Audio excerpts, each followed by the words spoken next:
നമസ്കാരം, good morning. Morning വൈബ്സിലേക്ക് എല്ലാ പ്രേക്ഷകർക്കും സ്വാഗതം. അശ്വതി, നമുക്ക് അത്ര സന്തോഷമില്ലാത്ത ഒരു ദിവസത്തിലേക്കാണ് നമ്മൾ എത്തിയിട്ടുള്ളത്.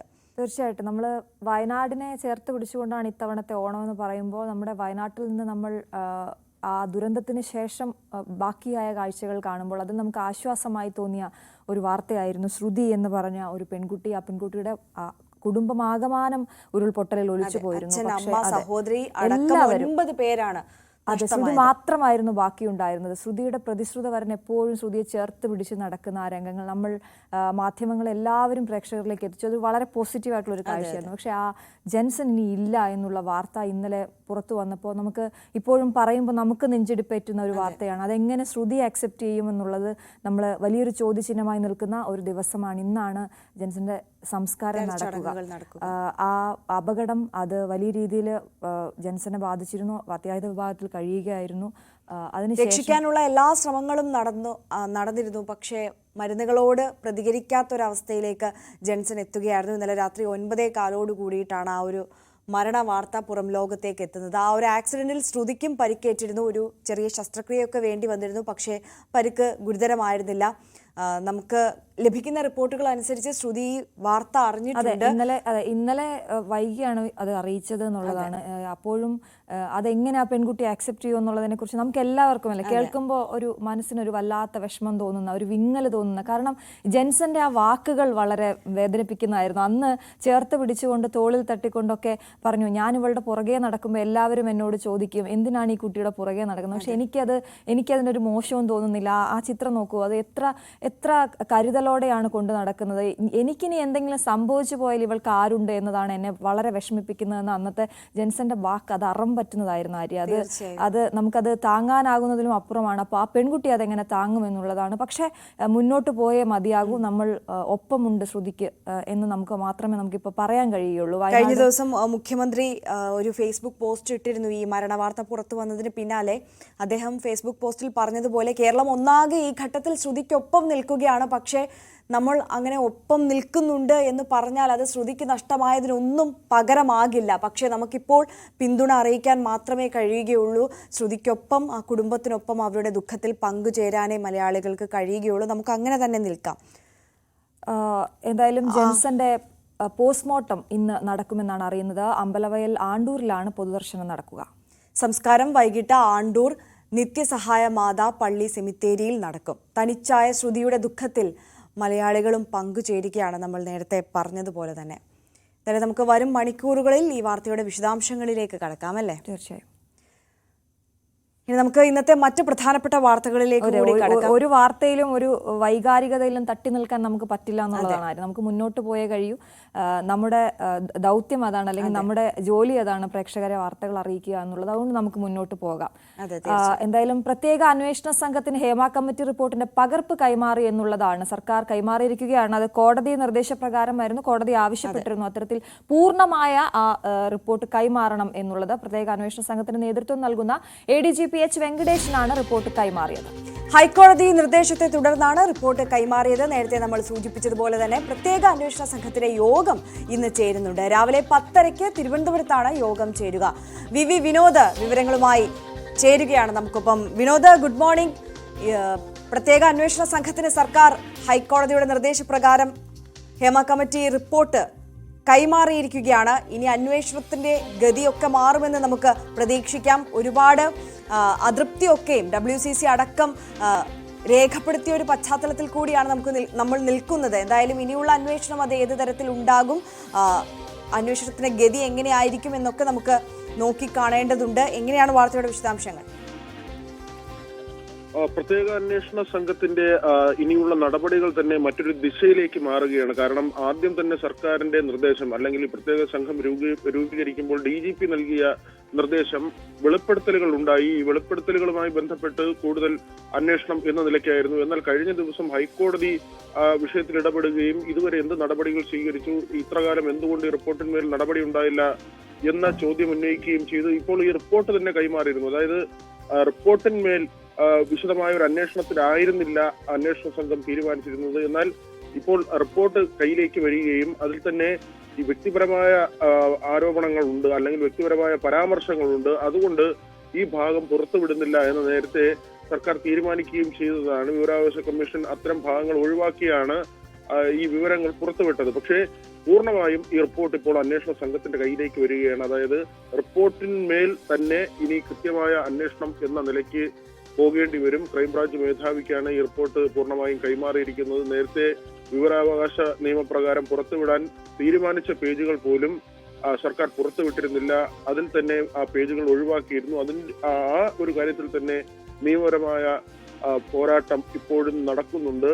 ഇതിൽ ഏറ്റവും ഗുരുതരമായ കാര്യം ഹൈക്കോടതി ചൂണ്ടിക്കാണിച്ചതുപോലെ തന്നെ പോക്സോ കേസ് ഉൾപ്പെടെയുള്ള കാര്യങ്ങൾ എടുക്കാൻ പറ്റുന്ന അല്ലെങ്കിൽ ആ തരത്തിലുള്ള ഗുരുതരമായ കുറ്റകൃത്യങ്ങൾ നടന്നു എന്ന കണ്ടെത്തലുകൾ ഈ മൊഴികൾ ഇതിനകത്ത് ഉണ്ട്. അതുകൊണ്ട് അത്തരം കാര്യങ്ങളിലേക്ക് പോകണം എന്ന കാര്യം ഹൈക്കോടതി നിർദ്ദേശിച്ചിരുന്നു. അത് അത്യന്തം ഗുരുതരമായ ഒരു കാര്യമാണ്. മുൻകാല താരങ്ങൾ അവർ മാത്രമല്ല മൊഴി നൽകിയിട്ടുള്ളത് അല്ലെങ്കിൽ ആരോപണവുമായി രംഗത്ത് വന്നിട്ടുള്ളത്. പുതിയ കാലത്തുള്ള യുവ താരങ്ങൾ ഉൾപ്പെടെ നടിമാർ ഉൾപ്പെടെ ഈ ആരോപണങ്ങളുമായി രംഗത്ത് വന്നിരുന്നു. കഴിഞ്ഞ ദിവസം WCC പ്രതിനിധികൾ മുഖ്യമന്ത്രിയെ കണ്ടിരുന്നു. കൃത്യമായ ഒരു അന്വേഷണമാണ് അവർ ആവശ്യപ്പെടുകയും ചെയ്തത്. ഇന്ന് പ്രത്യേക അന്വേഷണ സംഘം ഇക്കാര്യത്തിൽ യോഗം ചേരുന്നുണ്ട്. 4 വനിതാ IPS ഉദ്യോഗസ്ഥർ അടങ്ങുന്ന സംഘമാണ് നേരത്തെ സർക്കാർ രൂപീകരിച്ചത്. അശ്വതി, ആര്യ. ശരി വിനോദ് തുടരുക. മറ്റൊരു പ്രധാനപ്പെട്ട വാർത്തയുടെ വിശദാംശങ്ങൾ കൂടി ചോദിച്ചറിയേണ്ടതുണ്ട്. മറ്റൊന്ന്, മുന്നണിയിലെ സമ്മർദ്ദത്തിന് വഴങ്ങാതെ മുഖ്യമന്ത്രി ADGP അജിത് കുമാറിന് ഇപ്പോഴും സംരക്ഷണം ഒരുക്കുന്നു എന്നുള്ളതാണ്. സംരക്ഷണം ഒരുക്കുന്നതിൽ ഘടകകക്ഷികൾക്കിടയിൽ എതിർപ്പ് ശക്തമാണ്. അജിത് കുമാറിനെ മാറ്റാത്തതിൽ വലിയ ധാർമ്മിക പ്രശ്നമുണ്ടെന്നാണ് CPI അടക്കമുള്ള പാർട്ടികളുടെ നിലപാട്. ക്രമസമാധാന ചുമതലയുള്ള ADGP സ്ഥാനത്ത് നിന്ന് അജിത് കുമാറിനെ മാറ്റാൻ എന്തിന് കാക്കണം എന്നാണ് ചോദ്യം ഉയർന്നത്. വിനോദ്, ധാർമ്മിക പ്രശ്നമുണ്ട് എന്ന് CPI പറയുന്നു. ഘടകകക്ഷികൾക്കിടയിൽ ശക്തമായ എതിർപ്പുണ്ട്. എങ്ങനെ ഇനി മുന്നോട്ട് പോകാനാണ് ധാരണ? അജിത് കുമാറിന്റെ കാര്യത്തിൽ മുഖ്യമന്ത്രി ഒരു പ്രത്യേക താല്പര്യം എടുക്കുന്നു എന്ന് തന്നെയാണ് മനസ്സിലാക്കുന്നത്. കാരണം പാർട്ടിക്കുള്ളിൽ നിന്ന് തന്നെ അജിത് കുമാറിനെ സംരക്ഷിക്കുന്നതിൽ വ്യത്യസ്ത അഭിപ്രായമുണ്ട്. പാർട്ടി സെക്രട്ടറിയുടെയും അതോടൊപ്പം തന്നെ മുന്നണി കൺവീനറുടെയും വാക്കുകൾ പരിശോധിക്കുമ്പോൾ അജിത് കുമാറിന്റെ കാര്യങ്ങൾ പരിശോധിക്കണം, അല്ലെങ്കിൽ അജിത് കുമാറിനെ സംരക്ഷിക്കുന്ന ഒരു നിലപാടില്ല. മുഖ്യമന്ത്രിയാകട്ടെ ഇക്കാര്യത്തിൽ മൗനം തുടരുകയാണ്. CPI നേരത്തെ തന്നെ ഈ നിലപാട് വ്യക്തമാക്കിയതാണ്. ബിനോയ് വിശ്വവും VS സുനിൽകുമാറും അടക്കമുള്ള നേതാക്കൾ അജിത് കുമാറിന്റെ ഇടപെടലുകളെ കുറിച്ച് അന്വേഷിക്കണമെന്നും തൃശൂർ പൂരം അലങ്കോലപ്പെട്ടതുമായി ബന്ധപ്പെട്ട് ADGPയുടെ പങ്കില് അതിലെ ദുരൂഹത സംശയിക്കുകയും ഒക്കെ ചെയ്തിരുന്നു. PV അൻവർ ആകട്ടെ തുറന്ന പോരാട്ടമാണ് നടത്തുന്നത്.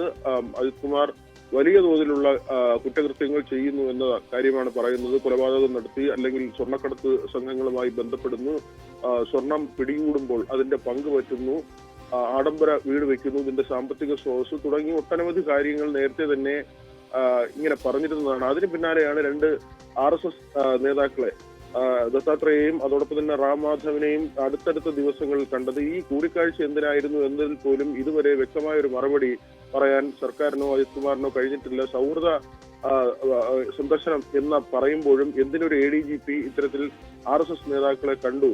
അത് സർക്കാർ ഉത്തരവാദിത്തപ്പെടുത്തിയതല്ല, അല്ലെങ്കിൽ സ്വന്തം ഏതെങ്കിലും കാര്യത്തിന് വേണ്ടി ആയിരുന്നെങ്കിൽ പോലും അത് സർവീസ് ചട്ടങ്ങളുടെ ലംഘനമാണ്, അധികാരത്തിന്റെ ദുർവിനിയോഗമാണ്. ആ തരത്തിൽ അജിത് കുമാറിനെ മാറ്റി നിർത്തണം എന്ന കാര്യമാണ് പൊതുവിൽ ഉയർന്നു വന്നത്. എന്നാൽ അജിത് കുമാർ ആകട്ടെ അവധിയിൽ പോകാൻ നേരത്തെ തീരുമാനിച്ചിരുന്നതാണ്. ആ അവധി ഒഴിവാക്കുകയും ചെയ്തിരുന്നു. ഒരുപക്ഷെ അവധിയിൽ പോയാൽ വീണ്ടും ഈ സ്ഥാനത്തേക്ക് തിരികെ എത്താൻ കഴിയില്ല എന്നൊരു ചിന്ത അദ്ദേഹത്തിനുണ്ട് എന്ന വിവരമാണ് പുറത്തു വന്നത്. ഏതായിരുന്നാലും ഇതുവരെയും അജിത് കുമാർ സുരക്ഷിതനാണ്. വിനോദ്, ഇതിപ്പോൾ ഇന്നലെ മുന്നണി യോഗം നടക്കുമെന്ന് പറഞ്ഞപ്പോൾ നമ്മളെല്ലാവരും ചർച്ച ചെയ്ത വിഷയമാണ്. എന്തായാലും വലിയ സമ്മർദ്ദം മുഖ്യമന്ത്രിക്ക് മേലുണ്ട്. അജിത് കുമാറിനെ സംരക്ഷിച്ച് ഇനി അധികം പോകാൻ കഴിയില്ല.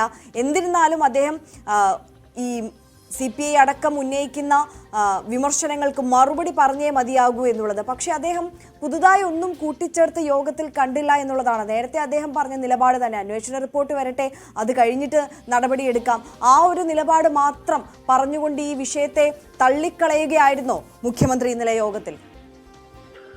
അന്വേഷണ റിപ്പോർട്ട് വരട്ടെ എന്ന ഒരു നിലപാടിൽ തന്നെയാണ്. കാരണം ഒരു പ്രത്യേക അന്വേഷണ സംഘത്തിന് രൂപം നൽകിയിരിക്കുന്നു. DGP ആണ് ഈ അന്വേഷണം നടത്തുന്നത്. പക്ഷേ അവിടെ ഉയർന്നു വരുന്ന ഒരു വിഷയം PV അൻവർ ഉന്നയിച്ച ആരോപണങ്ങളിൽ മേലാണ് അന്വേഷണം. RSS നേതാക്കളുമായുള്ള കൂടിക്കാഴ്ചയിൽ അന്വേഷണമില്ല. നേരത്തെ TP സെൻകുമാറിന്റെ കാര്യത്തിലൊക്കെ വലിയ തോതിൽ വിമർശനം ഉന്നയിച്ച ആളാണ് മുഖ്യമന്ത്രി. RSS ബന്ധത്തിന്റെ പേരിൽ TP സെൻകുമാറിനെയൊക്കെ വലിയ തോതിൽ വിമർശിച്ച ആളാണ്. പക്ഷേ സ്വന്തം ADGP, law and order ADGP, ക്രമസമാധാന ചുമതലയുള്ള ഒരു ഉന്നത ഉദ്യോഗസ്ഥൻ RSS നേതാക്കളുമായി കൂടിക്കാഴ്ച നടത്തുമ്പോൾ എന്തുകൊണ്ട് മുഖ്യമന്ത്രിക്ക് അവിടെ മൗനം പാലിക്കേണ്ടി വരുന്നു എന്ന് തന്നെയാണ് പ്രധാനപ്പെട്ട ചോദ്യം. ഇതൊരു ഇരട്ടത്താപ്പാണെന്ന് പ്രതിപക്ഷം ചൂണ്ടിക്കാട്ടുകയും ചെയ്യുന്നു. ADGPക്കൊപ്പം റാം മാധവനെ തിരുവനന്തപുരത്ത് കണ്ടപ്പോൾ മറ്റു ചിലർ കൂടി ഉണ്ടായിരുന്നു. അത് മുഖ്യമന്ത്രിയുമായി അടുപ്പമുള്ളവരാണ് എന്ന തരത്തിലുള്ള വിവരങ്ങൾ അല്ലെങ്കിൽ ആ തരത്തിലുള്ള ആരോപണങ്ങൾ കൂടി പ്രതിപക്ഷം ഉന്നയിക്കുന്നുണ്ട്. കഴിഞ്ഞ ദിവസം MA ബേബി പ്രതികരിച്ചതുപോലും ഈ കൂടിക്കാഴ്ച സംബന്ധിച്ച് ഷംസീർ ഈ കൂടിക്കാഴ്ച ന്യായീകരിക്കുന്ന നിലയിൽ പറഞ്ഞിരുന്നു. അല്ലെങ്കിൽ RSS പ്രധാനപ്പെട്ട സംഘടനയാണ് എന്നൊരു പരാമർശമാണ് സ്പീക്കറുടെ ഭാഗത്തു നിന്ന് ഉണ്ടായത്. എന്നാൽ ഒരു ഭാഗം മാത്രം ആയിരിക്കും മാധ്യമങ്ങൾ എടുത്തത് എന്ന് MA ബേബി പറയുകയും ഈ കൂടിക്കാഴ്ചയുടെ കാര്യത്തിൽ ജാഗ്രത വേണമെന്ന് പറയുകയും ചെയ്തിരുന്നു. MV ഗോവിന്ദനും CPIയുടെ ലൈനിനോട് ചേർന്ന ചില പരാമർശങ്ങളാണ് നടത്തിയത്. ഇത്തരം കാര്യത്തിൽ CPM-നും തൃപ്തിയില്ല. അതൃപ്തി CPI അറിയിച്ചല്ലോ എന്ന ചോദ്യത്തിന് ഈ കാര്യത്തിൽ CPM-ന് തൃപ്തി ഉണ്ടെന്നാണോ നിങ്ങൾ കരുതുന്നതെന്ന ചോദ്യമാണ് MV ഗോവിന്ദന്റെ ഭാഗത്തു നിന്നുണ്ടായിരുന്നത്. ഏതായിരുന്നാലും ഇതുവരെ MR അജിത്കുമാർ സുരക്ഷിതനാണ്. തീർച്ചയായും VV വിനോദാണ് സമഗ്രമായ വിവരങ്ങൾ നൽകിയത്. എന്തായാലും അശ്വതി, മറ്റൊരു പ്രധാനപ്പെട്ട വാർത്തയിലേക്ക് കടക്കുമ്പോൾ നമ്മൾ കഴിഞ്ഞ 2 ദിവസമായി ചർച്ച ചെയ്യുന്നത് വയോധികയെ ആലപ്പുഴയിൽ എത്തിച്ച് കടവന്ത്ര സ്വദേശിയായ സുഭദ്രയെ കൊലപ്പെടുത്തിയ കേസ്. ആ കേസിൽ ഇതുവരെ പ്രതികളെ കിട്ടിയിട്ടില്ല എന്നുള്ളതാണ് അതിൽ ഏറ്റവും പ്രധാനപ്പെട്ട കാര്യം. പ്രതികളെ പക്ഷേ മണിക്കൂറുകൾക്കകം തന്നെ തിരിച്ചറിയാൻ സാധിച്ചു. ആസൂത്രിതമായ കൊലപാതകമാണെന്ന് കണ്ടെത്താനും പോലീസിന് സാധിച്ചു. പക്ഷേ പ്രതികൾ എവിടെ ഉണ്ട് എന്നുള്ളത് ഇതുവരെയും കണ്ടെത്താൻ കഴിഞ്ഞിട്ടില്ല എന്നുള്ളതാണ്. എന്തായാലും ആലപ്പുഴ കലവൂരിൽ 73-കാരി സുഭദ്രയെ കൊലപ്പെടുത്തിയ കേസിൽ പ്രതികൾക്കായുള്ള തെരച്ചിൽ ഇപ്പോഴും തുടരുകയാണ്. സുഭദ്രയെ കൊലപ്പെടുത്തി കുഴിച്ചുമൂടിയ ശേഷം കോർത്തുശ്ശേരിയിലെ വാടക വീട്ടിൽ നിന്നും കടന്ന മാത്യുവും ഷർമിളയും ഉടുപ്പിയിലേക്ക് പോയി എന്ന വിവരത്തിന്റെ അടിസ്ഥാനത്തിൽ അന്വേഷണം അവിടേക്ക് വ്യാപിപ്പിച്ചിരിക്കുകയാണ്. എന്നാൽ അവിടെ നിന്നും പ്രതികൾ കടന്നതായാണ് വിവരം. കേരളത്തിൽ നിന്നുള്ള 2 സംഘങ്ങൾ കർണാടക, തമിഴ്നാട് സംസ്ഥാനങ്ങളിലായാണ് തെരച്ചിൽ നടത്തുന്നത്. വിവരങ്ങളുമായി ശരണ്യ സ്നേഹജൻ ചേരുന്നു. Saranya, good morning. നമ്മളെയൊക്കെ ഞെട്ടിച്ചൊരു കൊലപാതകമായിരുന്നു. അതിന്റെ അന്വേഷണം എവിടെ എത്തി നിൽക്കുന്നു? ഇപ്പോൾ എവിടെയൊക്കെയാണ് അന്വേഷണം പുരോഗമിക്കുന്നത്? തീർച്ചയായിട്ടും കഴിഞ്ഞ കുറച്ച് നാളുകളായി അശ്വതി ഭവ്യ, ആലപ്പുഴയിൽ ഇത്തരത്തിൽ ഉള്ള ക്രൈം കേസുകളുടെ എണ്ണം വളരെ കൂടുന്നു എന്നുള്ളതാണ്. പ്രത്യേകിച്ച് നമുക്കറിയാം, നവജാത ശിശുക്കളെ അടക്കം കുഴിച്ചുമൂടിയ സംഭവം, ഭാര്യയെ സെപ്റ്റിക് ടാങ്കിൽ കൊല ചെയ്ത ശേഷം അടക്കം ചെയ്ത സംഭവം, അങ്ങനെ പല കേസുകൾ തുടർച്ചയായി വരുന്ന ഒരു സാഹചര്യം ആലപ്പുഴയിലുണ്ട്. അതിൽ തന്നെയാണ് ഇപ്പോൾ ഏറ്റവും ഞെട്ടിക്കുന്നതായി പുറത്തുവന്ന കേസാണ് 73-കാരിയായ സുഭദ്രയുടെ കൊലപാതകം. നമ്മൾ ഇന്നലെ പുറത്തുവിട്ട പോസ്റ്റ്മോർട്ടം റിപ്പോർട്ടിലെ പ്രാഥമിക വിവരങ്ങളിൽ പോലും അതിക്രൂരമായ കൊലപാതകമാണ് നടന്നത് എന്നുള്ള വിവരമായിരുന്നു.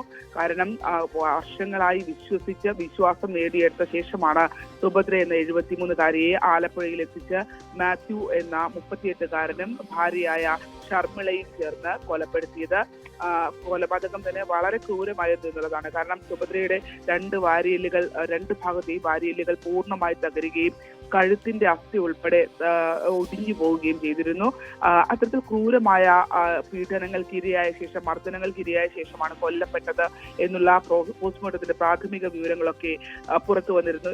ഈ കേസിൽ ഏറ്റവും പ്രധാനപ്പെട്ടത് പ്രതികളെ കണ്ടെത്താനായി, അല്ലെങ്കിൽ പ്രതികൾ ഒളിവിൽ പോയിരിക്കുന്നിടം കണ്ടെത്താനായി പോലീസിന് കഴിഞ്ഞിട്ടില്ല എന്നുള്ളതാണ്. അവർ അതിൽ നേരത്തെ അശ്വതി സൂചിപ്പിച്ചതുപോലെ തന്നെ വളരെ പെട്ടെന്ന് തന്നെ കേസിൽ, അതായത് ഈ മിസ്സിംഗ് കേസിൽ ഒരു തീരുമാനമുണ്ടാക്കാനായി അന്വേഷണ സംഘത്തിന് കഴിഞ്ഞു. അത് കടവന്ത്ര പോലീസായിരുന്നു നോക്കിയിരുന്നത്. പിന്നീട് ആലപ്പുഴ മണ്ണഞ്ചേരിയിലേക്ക് ടവർ ലൊക്കേഷൻ എത്തി എന്നുള്ള വിവരം ലഭ്യമാവുകയും ആലപ്പുഴയിൽ മൃതദേഹം കണ്ടെത്താനും അത്തരത്തിൽ പ്രതികളിലേക്ക് എത്താനും ഒക്കെ അന്വേഷണ സംഘത്തിന് വളരെ വേഗത്തിലായി എന്നുള്ളതാണ്. ആ ഭാഗം അവർ വളരെ വേഗത്തിൽ തന്നെ പൂർത്തീകരിക്കുകയും ചെയ്തു. പക്ഷേ ഈ സംഭവം നടന്ന, അല്ലെങ്കിൽ പോലീസ് അന്വേഷണം ആരംഭിച്ചു എന്ന് മനസ്സിലാക്കിയ ഒരാഴ്ച മുമ്പ് തന്നെ ഈ പ്രതികളായ മാത്യുവും ഷർമിളയും അന്യ സംസ്ഥാനത്തേക്ക് കടന്നിട്ടുണ്ട്. അത് ആദ്യം ഉടുപ്പിയിലാണ് എന്നുള്ള ഒരു വിവരമാണ് പോലീസിന് ലഭ്യമായത്. പിന്നീട് വേളാങ്കണ്ണിയിൽ ഇവർ എത്തിയിട്ടുണ്ട് എന്നുള്ള വിവരവും അതുകൊണ്ട് 2 അംഗ സംഘമായി തിരിഞ്ഞ് തമിഴ്നാട് ഒപ്പം കർണാടകം, ഈ 2 സ്റ്റേറ്റുകളിലായാണ് ഇപ്പോൾ തിരച്ചിൽ തുടരുന്നത്. തൊട്ടടുത്ത വരെ ഇവരുടെ അടുത്തേക്ക് എത്താൻ പോലീസിന് കഴിയുന്നുണ്ട്. കാരണം ഇവർ സ്വർണം ഉടുപ്പിയിൽ വിറ്റതായുള്ള കണ്ടെത്തലുകളൊക്കെ പോലീസിന് ലഭ്യമായിട്ടുണ്ട്. അത്തരത്തിൽ ഈ പണം ഇവരുടെ കയ്യിലുണ്ട്. മാത്രമല്ല ഈ ഷർമിളയ്ക്ക് മംഗലാപുരം സ്വദേശിനിയാണ്. ഇവർ അതുകൊണ്ട് തന്നെ അവിടെ ഉള്ള കോണ്ടാക്ട്സും കാര്യങ്ങളും ഒക്കെ ഉപയോഗിച്ചാണ് ഇപ്പോൾ മുന്നോട്ട് പോകുന്നത് എന്നുള്ള ഒരു വിലയിരുത്തലിലാണ് അന്വേഷണ സംഘം പോകുന്നത്. പക്ഷേ ഏറ്റവും പ്രധാനപ്പെട്ടത് രണ്ടുപേരും അമിത മദ്യപാനത്തിന് അടിമകളാണ് എന്നുള്ളതാണ്. മദ്യത്തിന് അടിമകളായ ഇവർക്ക് മദ്യം ഉപയോഗിക്കാതെ നിൽക്കാൻ കഴിയാത്ത സാഹചര്യമുണ്ട്. അതുകൊണ്ട് തന്നെ ബാറുകളൊക്കെ കേന്ദ്രീകരിച്ച് ഒപ്പം ബിവറേജസ് ഔട്ട്ലെറ്റുകളൊക്കെ കേന്ദ്രീകരിച്ചും പോലീസ് അന്വേഷണം നടക്കുന്നുണ്ട്. കാരണം ഇവർ മദ്യപിച്ച് പുറത്തേക്ക് എത്തും, പ്രതികൾ ഉറപ്പായും കയ്യിലേക്ക് വളരെ വേഗം തന്നെ എത്തുമെന്നുള്ള ഒരു പ്രതീക്ഷയാണ് അന്വേഷണ സംഘം ഇപ്പോൾ പങ്കുവെക്കുന്നത്. ഇന്നലെ വരെ സുഭദ്രയുടെ പോസ്റ്റ്മോർട്ടം അടക്കമുള്ള നടപടിക്രമങ്ങൾ പൂർത്തീകരിക്കേണ്ടതായി ഉണ്ടായിരുന്നു. ഇനിയിപ്പോൾ കൃത്യമായ ഒരു സംഘം പൂർണ്ണമായും പോലീസ് വിഭാഗങ്ങളെല്ലാം തന്നെ ഇവരെ കണ്ടെത്തുന്നതിനുള്ള നടപടികളിലേക്ക് തന്നെ അവർ കടന്നിരിക്കുന്നു എന്നുള്ളതാണ്. ഇത്തരത്തിൽ അന്യ സംസ്ഥാനങ്ങളിലെ ബിവറേജസ് ഔട്ട്ലെറ്റുകളും ശരണ്യ, അതായത് ഞാൻ ആര്യാണ് ചോദിക്കാൻ വന്ന ചോദ്യം, അതായത് ശരണ്യ പറയുന്നത് അനുസരിച്ച് ഞങ്ങൾ മനസ്സിലാക്കുന്നത് അന്വേഷണ സംഘത്തിന് എത്രയും വേഗം, അതായത് ഒരുപക്ഷെ ഇന്ന് തന്നെ ഈ പ്രതികളിലേക്ക് എത്താൻ സാധിക്കും, പ്രതികളെ പിടികൂടാൻ സാധിക്കും എന്നുള്ളതാണ്. കൃത്യമായി അവരുടെ ഒരു ലൊക്കേഷൻ ട്രാക്ക് ചെയ്യാനും അവരുടെ സഞ്ചരിക്കുന്ന വഴികൾ ട്രാക്ക് ചെയ്യാനും പോലീസിന് കഴിഞ്ഞിട്ടുണ്ട് എന്നാണോ മനസ്സിലാക്കേണ്ടത്? അത് തന്നെയാണ്. അവരുടെ തൊട്ടടുത്തേക്ക് എത്തുന്നുണ്ട്. പക്ഷെ ഇന്നലെ മിനിഞ്ഞാന്ന് തന്നെയും അവര് വേളാങ്കണ്ണിയിലേക്ക് ഇവർ എത്തിയ സ്ഥലങ്ങൾ, ഇവർ എത്തിയ ഇടങ്ങൾ, മുറിയെടുത്ത ഇടങ്ങൾ ഒക്കെ പോലീസിന് ട്രാക്ക് ചെയ്യാൻ കഴിഞ്ഞിട്ടുണ്ട്, അവിടേക്ക് എത്താൻ കഴിഞ്ഞിട്ടുണ്ട്. എന്തായാലും നമുക്കറിയാം, ഈ ഒരു കേസിൽ കഴിഞ്ഞ ദിവസം കടവന്ത്ര പോലീസ് ഒരാഴ്ച മുമ്പ് ഒരു മിസ്സിംഗ് കേസ് ആലപ്പുഴയിലേക്ക് മിസ്സിംഗ് കേസ് ആലപ്പുഴയിലേക്ക് വരുമ്പോൾ അത് പെട്ടെന്ന് തന്നെ അതിന്റെ മറ്റു കാര്യങ്ങളിലേക്ക് അന്വേഷണത്തിലേക്ക് കടന്ന് പണഞ്ചേരി പോലീസ് ഇതൊരു കൊലപാതകമാണ്, മൃതദേഹം കണ്ടെടുത്തതോടുകൂടി തന്നെ ആ ഒരു ഘട്ടത്തിലേക്ക് സുഭദ്രയുടെ മറ്റ് മിസ്സിംഗ് കേസ് അന്വേഷണത്തിലേക്ക് ഒന്നും വഴി അവിടെ വളരെ കൃത്യമായി പോലീസ് മുന്നോട്ട് പോയി തന്നെയാണ് ആ മൃതദേഹം വളരെ പെട്ടെന്ന് കണ്ടെടുത്ത പ്രതികളിലേക്ക് എത്താനും സാക്ഷികളിലേക്ക് എത്താനും ഒക്കെ കഴിഞ്ഞത്. ഇപ്പോ കഴിഞ്ഞ ദിവസം തന്നെ വേളാങ്കണ്ണിയിൽ അന്വേഷണ സംഘം എത്തിയിട്ടുണ്ട്. ഇവരെടുത്ത മുറികൾ, ഇവര് സ്വർണം വിറ്റ ഇടങ്ങൾ, ആലപ്പുഴയിൽ സ്വർണം വിറ്റ ഇടങ്ങൾ, ഇതൊക്കെ കണ്ടെത്തി തന്നെയാണ്. പുറകെ തന്നെ പോലീസ് ഉണ്ട്, വളരെ വേഗത്തിൽ തന്നെ പിടിക്കാനാകും എന്നുള്ള പ്രതീക്ഷ അന്വേഷണ സംഘം പങ്കുവയ്ക്കുന്നു. കാരണം ഇന്നലെ വരെ അവർക്ക് പല ടീമുകളായി തിരിഞ്ഞാണ്. അപ്പൊ ഇന്നലെയും ആലപ്പുഴയിൽ പോസ്റ്റ്മോർട്ടം അടക്കമുള്ള കാര്യങ്ങൾ ഒക്കെ പൂർത്തീകരിക്കേണ്ട ഉണ്ടായിരുന്നു. അതിന് വിവരങ്ങൾ ചേരുന്നുണ്ടായിരുന്നു. എന്നാൽ ഞെട്ടിക്കുന്ന വിവരങ്ങൾ തന്നെയാണ് വന്നത്. അതിക്രൂരമായി തന്നെയാണ് ആ വയോധിക സ്വർണ്ണാഭരണങ്ങൾ മോഷ്ടിക്കുന്നതിന് വേണ്ടി വർഷങ്ങളായി ആത്മബന്ധം പുലർത്തിയിരുന്ന ഷർമിളയും മാത്യുവും ഇവരെ കൊലപ്പെടുത്തിയെന്നുള്ളതാണ്. അതാണ് ശരണ്യ സ്നേഹജനാണ് വിവരങ്ങൾ നൽകിയത്. എന്തായാലും പ്രതികൾക്കായുള്ള തെരച്ചിൽ ഊർജിതമായി തുടരുകയാണ്. ഇപ്പോൾ വരുന്നൊരു വളരെ പ്രധാനപ്പെട്ട വാർത്തയിലേക്ക് നമ്മൾ പോകുമ്പോൾ ADGP അജിത് കുമാറിനെതിരെ വിജിലൻസ് അന്വേഷണത്തിന് ശുപാർശ വന്നിരിക്കുന്നു. കവടിയാറിലെ വീട്, ബന്ധുക്കളുടെ പേരിൽ അനധികൃത സ്വത്ത് സമ്പാദനം ഉൾപ്പെടെ PV അൻവർ ഉന്നയിച്ച 5 കാര്യങ്ങളിലാണ് വിജിലൻസ് അന്വേഷണത്തിന് DGP ശുപാർശ ചെയ്തിരിക്കുന്നത്. DGP നേരിട്ട് ADGPയുടെ മൊഴിയെടുക്കും. വിവരങ്ങളുമായി VV വിനോദ് നമുക്കൊപ്പം ചേരുകയാണ്. വിനോദ്, ഇപ്പോൾ നേരത്തെ നമ്മൾ പറഞ്ഞതുപോലെ തന്നെ PV അൻവർ ഉന്നയിച്ചിട്ടുള്ള ആരോപണങ്ങളിൽ അതിൽ പ്രധാനമായും അനധികൃത സ്വത്ത് സമ്പാദനം, അതിൽ വിജിലൻസ് അന്വേഷണത്തിന് ഇപ്പോൾ ഉത്തരവിട്ടിരിക്കുകയാണ്. എങ്ങനെയാണ് വിശദാംശങ്ങൾ? നേരത്തെ തന്നെ MR കുമാറിനെ തൽസ്ഥാനത്ത് നിർത്തിയുള്ള അന്വേഷണത്തിന് DGPക്ക് അതൃപ്തി ഉണ്ടായിരുന്നുവെന്ന ചില വിവരങ്ങൾ പുറത്തു വന്നിരുന്നു. ഏതായിരുന്നാലും ഈ അന്വേഷണം DGP കടുപ്പിക്കുകയാണ്. കാരണം 5 അംഗ സംഘത്തെ നിയോഗിച്ചെങ്കിലും ADGPക്ക് മുകളിൽ ഉണ്ടായിരുന്ന ഉദ്യോഗസ്ഥൻ സംസ്ഥാന പോലീസ് മേധാവി മാത്രമാണ്. പിന്നീടുള്ള ഉദ്യോഗസ്ഥർ IG റാങ്ക് മുതൽ താഴോട്ടുള്ള ഉദ്യോഗസ്ഥരുമായിരുന്നു. ADGP റാങ്കിലുള്ള ഒരു ഉദ്യോഗസ്ഥൻ പോലും ഈ അന്വേഷണത്തിന്റെ ഭാഗമായി ഉണ്ടായിരുന്നില്ല. അതുകൊണ്ട് തന്നെ ഈ അന്വേഷണം ഏത് ദിശയിലേക്ക് പോകും എന്നത് സംബന്ധിച്ചുള്ള ചില ആശങ്കകളും സംശയങ്ങളും ആരോപണങ്ങളും ഒക്കെ ഉയർന്നു വന്നിരുന്നു. ഏതായിരുന്നാലും DGP അദ്ദേഹത്തിന്റെ നിലപാട് കടുപ്പിക്കുകയാണ്. ഇപ്പോൾ ഈ വിജിലൻസ് അന്വേഷണത്തിനാണ് ശുപാർശ ചെയ്തിട്ടുള്ളത്. അജിത് കുമാറിന്റെ സ്വത്ത് സംബന്ധിച്ച കാര്യങ്ങൾ പരിശോധിക്കണമെന്നതാണ് ശുപാർശ. നേരത്തെ തന്നെ അനധികൃത സ്വത്ത് സമ്പാദനം സംബന്ധിച്ച പരാതികളും ആക്ഷേപങ്ങളും ഉയർന്നു വന്നിരുന്നു. PV അൻവറാണ് പ്രധാനമായും ഇത്തരത്തിൽ ആരോപണം ഉന്നയിച്ചത്. PV അൻവറിന്റെ ആരോപണത്തിൽ തന്നെ പറയുന്നത് ഈ സ്വർണ്ണക്കടത്ത് സംഘങ്ങളുമായുള്ള ബന്ധം അല്ലെങ്കിൽ പിടികൂടുന്ന സ്വർണം തട്ടിയെടുക്കുന്ന രീതി, ഇത്തരത്തിൽ നേരത്തെ സസ്പെൻഷനിലായ SP സുജിത് ദാസും ADGP MR കുമാറും ചേർന്ന് ഇത്തരത്തിൽ സ്വർണം തട്ടിയെടുത്തിരുന്നു. അതുകൊണ്ട് തന്നെ ഇക്കാര്യത്തിലെല്ലാം വിശദമായ അന്വേഷണമാണ് ആവശ്യപ്പെട്ടത്. ഏതായിരുന്നാലും ഈ RSS നേതാക്കളുമായുള്ള കൂടിക്കാഴ്ച അന്വേഷണ പരിധിയിൽ ഇല്ലാതിരിക്കെ തന്നെ ഇപ്പോഴുള്ള വിഷയങ്ങളിൽ ശക്തമായ അന്വേഷണവുമായി മുന്നോട്ട് പോകാൻ തന്നെയാണ് പ്രത്യേക അന്വേഷണ സംഘത്തിന്റെ തീരുമാനമെന്നാണ് നമുക്ക് മനസ്സിലാക്കാൻ കഴിയുന്നത്. പ്രത്യേകിച്ച് DGP ഇതിൽ കൈക്കൊള്ളുന്ന നിലപാട്. നേരത്തെ തന്നെ അദ്ദേഹത്തിന് അജിത് കുമാറിന്റെ പല നടപടികളിലും അതൃപ്തി ഉണ്ടായിരുന്നു. പോലീസ് ആസ്ഥാനം അറിയാതെ പല സർക്കുലറുകളും ഉത്തരവുകളും പുറത്തിറക്കുന്ന രീതി ഉണ്ടായിരുന്നു. ഇതെല്ലാം തന്നെ പിന്നീട് മാറ്റിക്കൊണ്ടുള്ള നടപടികളിലേക്ക് പോലീസ് ആസ്ഥാനം പോവുകയും ചെയ്തിരുന്നു. ഇപ്പോൾ ഈ അനധികൃത സ്വത്ത് സമ്പാദനം ഉൾപ്പെടെ 5 കാര്യങ്ങൾ, ഈ സ്വത്തുമായി ബന്ധപ്പെട്ട 5 കാര്യങ്ങൾ ഇത് പരിശോധിക്കണമെന്ന ശുപാർശയാണ് മുഖ്യമന്ത്രിക്ക് നൽകിയിട്ടുള്ളത്. ഇതിന്റെ അടിസ്ഥാനത്തിൽ ഒരുപക്ഷെ വിജിലൻസ് അന്വേഷണം വൈകാതെ തന്നെ ഉണ്ടായേക്കും. അശ്വതി, ആര്യ.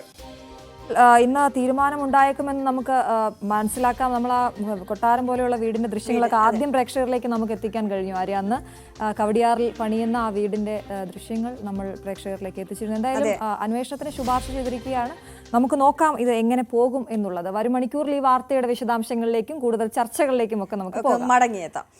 അപ്പോൾ മറ്റൊരു പ്രധാനപ്പെട്ട കാര്യമെന്ന് പറയുന്ന Ashwathi, CPM general secretary Sitaram Yechury കഴിഞ്ഞ കുറേയധികം ദിവസങ്ങളായി ആരോഗ്യ പ്രശ്ന ബാധിതനായി ചികിത്സയിലാണ്. അദ്ദേഹത്തിന്റെ നില ഇപ്പോഴും ഗുരുതരമായി തുടരുന്നു എന്നുള്ളതാണ്. എയിംസിൽ തീവ്രപരിചരണ വിഭാഗത്തിലാണ് അദ്ദേഹം ഉള്ളത്. ശ്വാസകോശ അണുബാധയെ തുടർന്നാണ് അദ്ദേഹത്തെ ആശുപത്രിയിൽ പ്രവേശിപ്പിച്ചത്. വിദഗ്ധ ഡോക്ടർമാരടങ്ങിയ സംഘം അദ്ദേഹത്തിന്റെ ആരോഗ്യനില നിരീക്ഷിച്ചു വരികയാണ്. മറ്റു വാർത്തകളിലേക്ക് പോകുമ്പോൾ ലൈംഗികാതിക്രമ കേസിൽ നടൻ ജയസൂര്യ നൽകിയ മുൻകൂർ ജാമ്യാപേക്ഷ ഹൈക്കോടതി ഇന്ന് പരിഗണിക്കും. പിഗ്മാൻ സിനിമയുടെ ലൊക്കേഷനിൽ വെച്ച് കയറി പിടിച്ചെന്ന നടിയുടെ പരാതി സാങ്കല്പിക കാര്യങ്ങളാണെന്നാണ് ജയസൂര്യ ഹർജിയിൽ പറയുന്നത്. 2012 ജനുവരി 1-നും 2013 ഡിസംബർ 31-നും ഇടയിലാണ് സംഭവമെന്ന് നടി പറയുന്നു. നവമി ദിനേശ് കൂടുതൽ വിവരങ്ങൾ നമുക്ക് നൽകും. Navami, good morning. എന്തായാലും ജയസൂര്യ അദ്ദേഹത്തിന്റെ മുൻകൂർ ജാമ്യാപേക്ഷ അല്ലെ ഇന്ന് കോടതിയുടെ പരിഗണനയിലേക്ക് വരികയാണ്. ഈ നടിയുടെ ആരോപണമൊക്കെ സാങ്കല്പികമാണ് എന്നുള്ളതാണ് ജയസൂര്യ പറയുന്നത്. അത് എത്രത്തോളം കോടതിയിൽ നിലനിൽക്കും? നടിയുടെ പരാതിയിൽ ഏത് സമയത്ത് എവിടെ വെച്ച് കൃത്യമായി ഏത് ദിവസം ആക്രമിച്ചു എന്നതൊക്കെ കൃത്യമായി പരാമർശിച്ചിട്ടില്ലേ?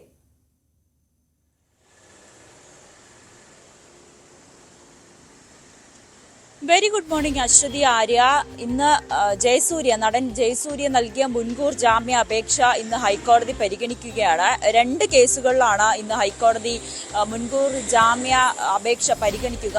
ആദ്യം തിരുവനന്തപുരത്തുള്ള ഒരു നടി നൽകിയ പരാതി, അത് ഈ പിഗ്മാൻ എന്ന സിനിമയുടെ സെറ്റിൽ വെച്ച് തൊടുപുഴയിൽ വെച്ച് അവിടെ വെച്ചിട്ട് ജയസൂര്യ തന്നോട് മോശമായി പെരുമാറി എന്നൊരു പരാതി. മറ്റൊന്ന് എറണാകുളം സ്വദേശിയായ നടിയുടെ പരാതി, അത് കണ്ണോൺമെന്റ് കളക്ടറേറ്റിൽ അവിടെ വെച്ചിട്ടാണ് തനിക്കെതിരെ മോശമായിട്ടുള്ള ഒരു സിനിമാ ചിത്രീകരണ വേളയിൽ ഒരു മോശം രീതിയിൽ ജയസൂര്യ തന്നോട് പെരുമാറി. അങ്ങനെ 2 പരാതികളാണ്, 2 നടിമാരുടെ പരാതികളിലാണ് ജയസൂര്യ ഇപ്പോൾ മുൻകൂർ ജാമ്യ അപേക്ഷ നൽകിക്കൊണ്ട് ഹൈക്കോടതിയെ സമീപിച്ചിരിക്കുന്നത്. ഇതിൽ ജയസൂര്യ പ്രധാനമായും പറയുന്നത് ഈ പറയുന്ന തീയതികൾ, അതായത് ഈ പരാതിയിൽ പറയുന്ന ഈ പിഗ്മാൻ എന്ന സിനിമയുടെ ചിത്രീകരണ വേളയിൽ നടിയോട് താൻ മോശമായി പെരുമാറി എന്ന് പറയുന്ന തീയതികളിൽ ആ സമയങ്ങളിൽ ഷൂട്ട് നടന്നിരുന്നില്ല. ആദ്യം ഈ കേസ് കരമന രജിസ്റ്റർ ചെയ്യുന്നു, പിന്നീട് അത് ആദ്യം എറണാകുളത്ത് രജിസ്റ്റർ ചെയ്യുന്നു, പിന്നീട് അത് കരമനയിലേക്ക് കൈമാറുന്നു. പിന്നീടാണ് സംഭവം നടന്ന തൊടുപുഴയിലാണെന്ന് പറഞ്ഞ് തൊടുപുഴയിലേക്ക് കേസ് കൈമാറുന്ന സാഹചര്യമുണ്ടായി. ഇത് തന്നെ ഈ നടി, ഈ പരാതിയുമായി രംഗത്തെത്തിയ നടി, അവർക്ക് കൃത്യമായിട്ടുള്ള ഒരു ഗൂഢാലോചന അല്ലെങ്കിൽ മറ്റേതോ ലക്ഷ്യം മുന്നോട്ട് വെച്ചുകൊണ്ടാണ് തനിക്കെതിരെ ഇത്തരത്തിലൊരു പരാതി നൽകിയിരിക്കുന്നത് എന്നാണ് ജയസൂര്യ ആവർത്തിച്ചു പറയുന്നത്. മറ്റൊരു കാര്യം, ജയസൂര്യ വിദേശത്താണ്, അമേരിക്കയിലാണെന്നാണ് വിവരം ലഭിക്കുന്നത്. അതുകൊണ്ട് അദ്ദേഹം ഈ FIRന്റെ കോപ്പി താൻ കൈപ്പറ്റിയിട്ടില്ല. അല്ലെങ്കിൽ ഈ കേസിൽ ഏതൊക്കെ വകുപ്പുകളാണ് രജിസ്റ്റർ ചെയ്തിരിക്കുന്നതെന്ന് തനിക്കറിയില്ല. IPC വകുപ്പായതിനാൽ അത് ഓൺലൈനായി രജിസ്റ്റർ ചെയ്തിട്ടില്ല എന്നാണ് പോലീസിൽ നിന്നും ലഭിക്കുന്ന വിവരം. അങ്ങനെയാണെങ്കിൽ തനിക്കറിയില്ല ഏതൊക്കെ വകുപ്പുകളാണ് തനിക്കെതിരെ ചുമത്തിയിരിക്കുന്നത്, എന്ത് പരാതിയാണ് തനിക്കെതിരെ ചുമത്തിയിരിക്കുന്നത് എന്ന് തനിക്കറിയില്ല. അതുകൊണ്ട് മുൻകൂർ ജാമ്യം നൽകണം, തന്റെ അറസ്റ്റ് തടയണം, ബുധനാഴ്ച താൻ നാട്ടിലെത്തും, അതിനുശേഷം കേസുമായി സഹകരിക്കാം എന്നുകൂടി ജയസൂര്യ പറഞ്ഞു വെക്കുന്നുണ്ട്. എന്തായാലും ഇന്ന് കോടതി ഈ മുൻകൂർ ജാമ്യ ഹർജി പരിഗണിക്കുമ്പോൾ ജയസൂര്യയെ സംബന്ധിച്ച് ഏറെ നിർണായകമാണ്. 2 കേസുകളിൽ കൂടി മുൻകൂർ ജാമ്യം നൽകണമെന്ന് ആവശ്യപ്പെട്ടുകൊണ്ടാണ് ജയസൂര്യ കോടതിയെ സമീപിച്ചിരിക്കുന്നത്. പ്രധാനമായും ജയസൂര്യ പറയുന്നത് ഈ പരാതി പറയുന്ന തീയതികളിൽ ആ ദിവസങ്ങളിൽ ഷൂട്ടിംഗ് നടന്നിട്ടില്ല, പിന്നെ എങ്ങനെയാണ് താൻ ഈ പെൺകുട്ടിയോട് അല്ലെങ്കിൽ ഈ നടിമാരോട് മോശമായി പെരുമാറിയെന്ന് പറയാൻ കഴിയുക എന്നുള്ളൊരു വാദമാണ് പ്രധാനമായും ജയസൂര്യ ഉന്നയിക്കുന്നത്. അത് അന്ന ദിവസം ഷൂട്ട് നടന്നില്ല എന്നടക്കമുള്ള തെളിവുകളും തനിക്ക് ഹാജരാക്കാൻ കഴിയുമെന്നും ജയസൂര്യ പറയുന്നുണ്ട്. അതാണ് നവമിയാണ് വിവരങ്ങൾ നൽകിക്കൊണ്ടിരിക്കുന്ന. മറ്റൊന്ന് ഒമർ ലുലുവിന്റെ കാര്യം. അതെ, ആ ജാമ്യാപേക്ഷയും ഹൈക്കോടതിയുടെ പരിഗണനയിൽ ഇന്ന് വരികയാണ്. ഒമർ ലുലുവിന്റെ മുൻകൂർ ജാമ്യാപേക്ഷയിൽ സിംഗിൾ ബെഞ്ച് വിശദമായ വാദം കേൾക്കും. നെടുമ്പാശ്ശേരി പോലീസ് രജിസ്റ്റർ ചെയ്ത കേസിലെ ഏക പ്രതിയാണ് ഒമർ. നവമി, ഈ ഒമർ ലുലുവിന്റെ കേസ് വരുമ്പോൾ അതിലിപ്പോൾ ഏത് രീതിയിലാണ് കോടതി അത് പരിഗണിക്കുമ്പോൾ നമ്മൾ പ്രതീക്ഷിക്കേണ്ടത്?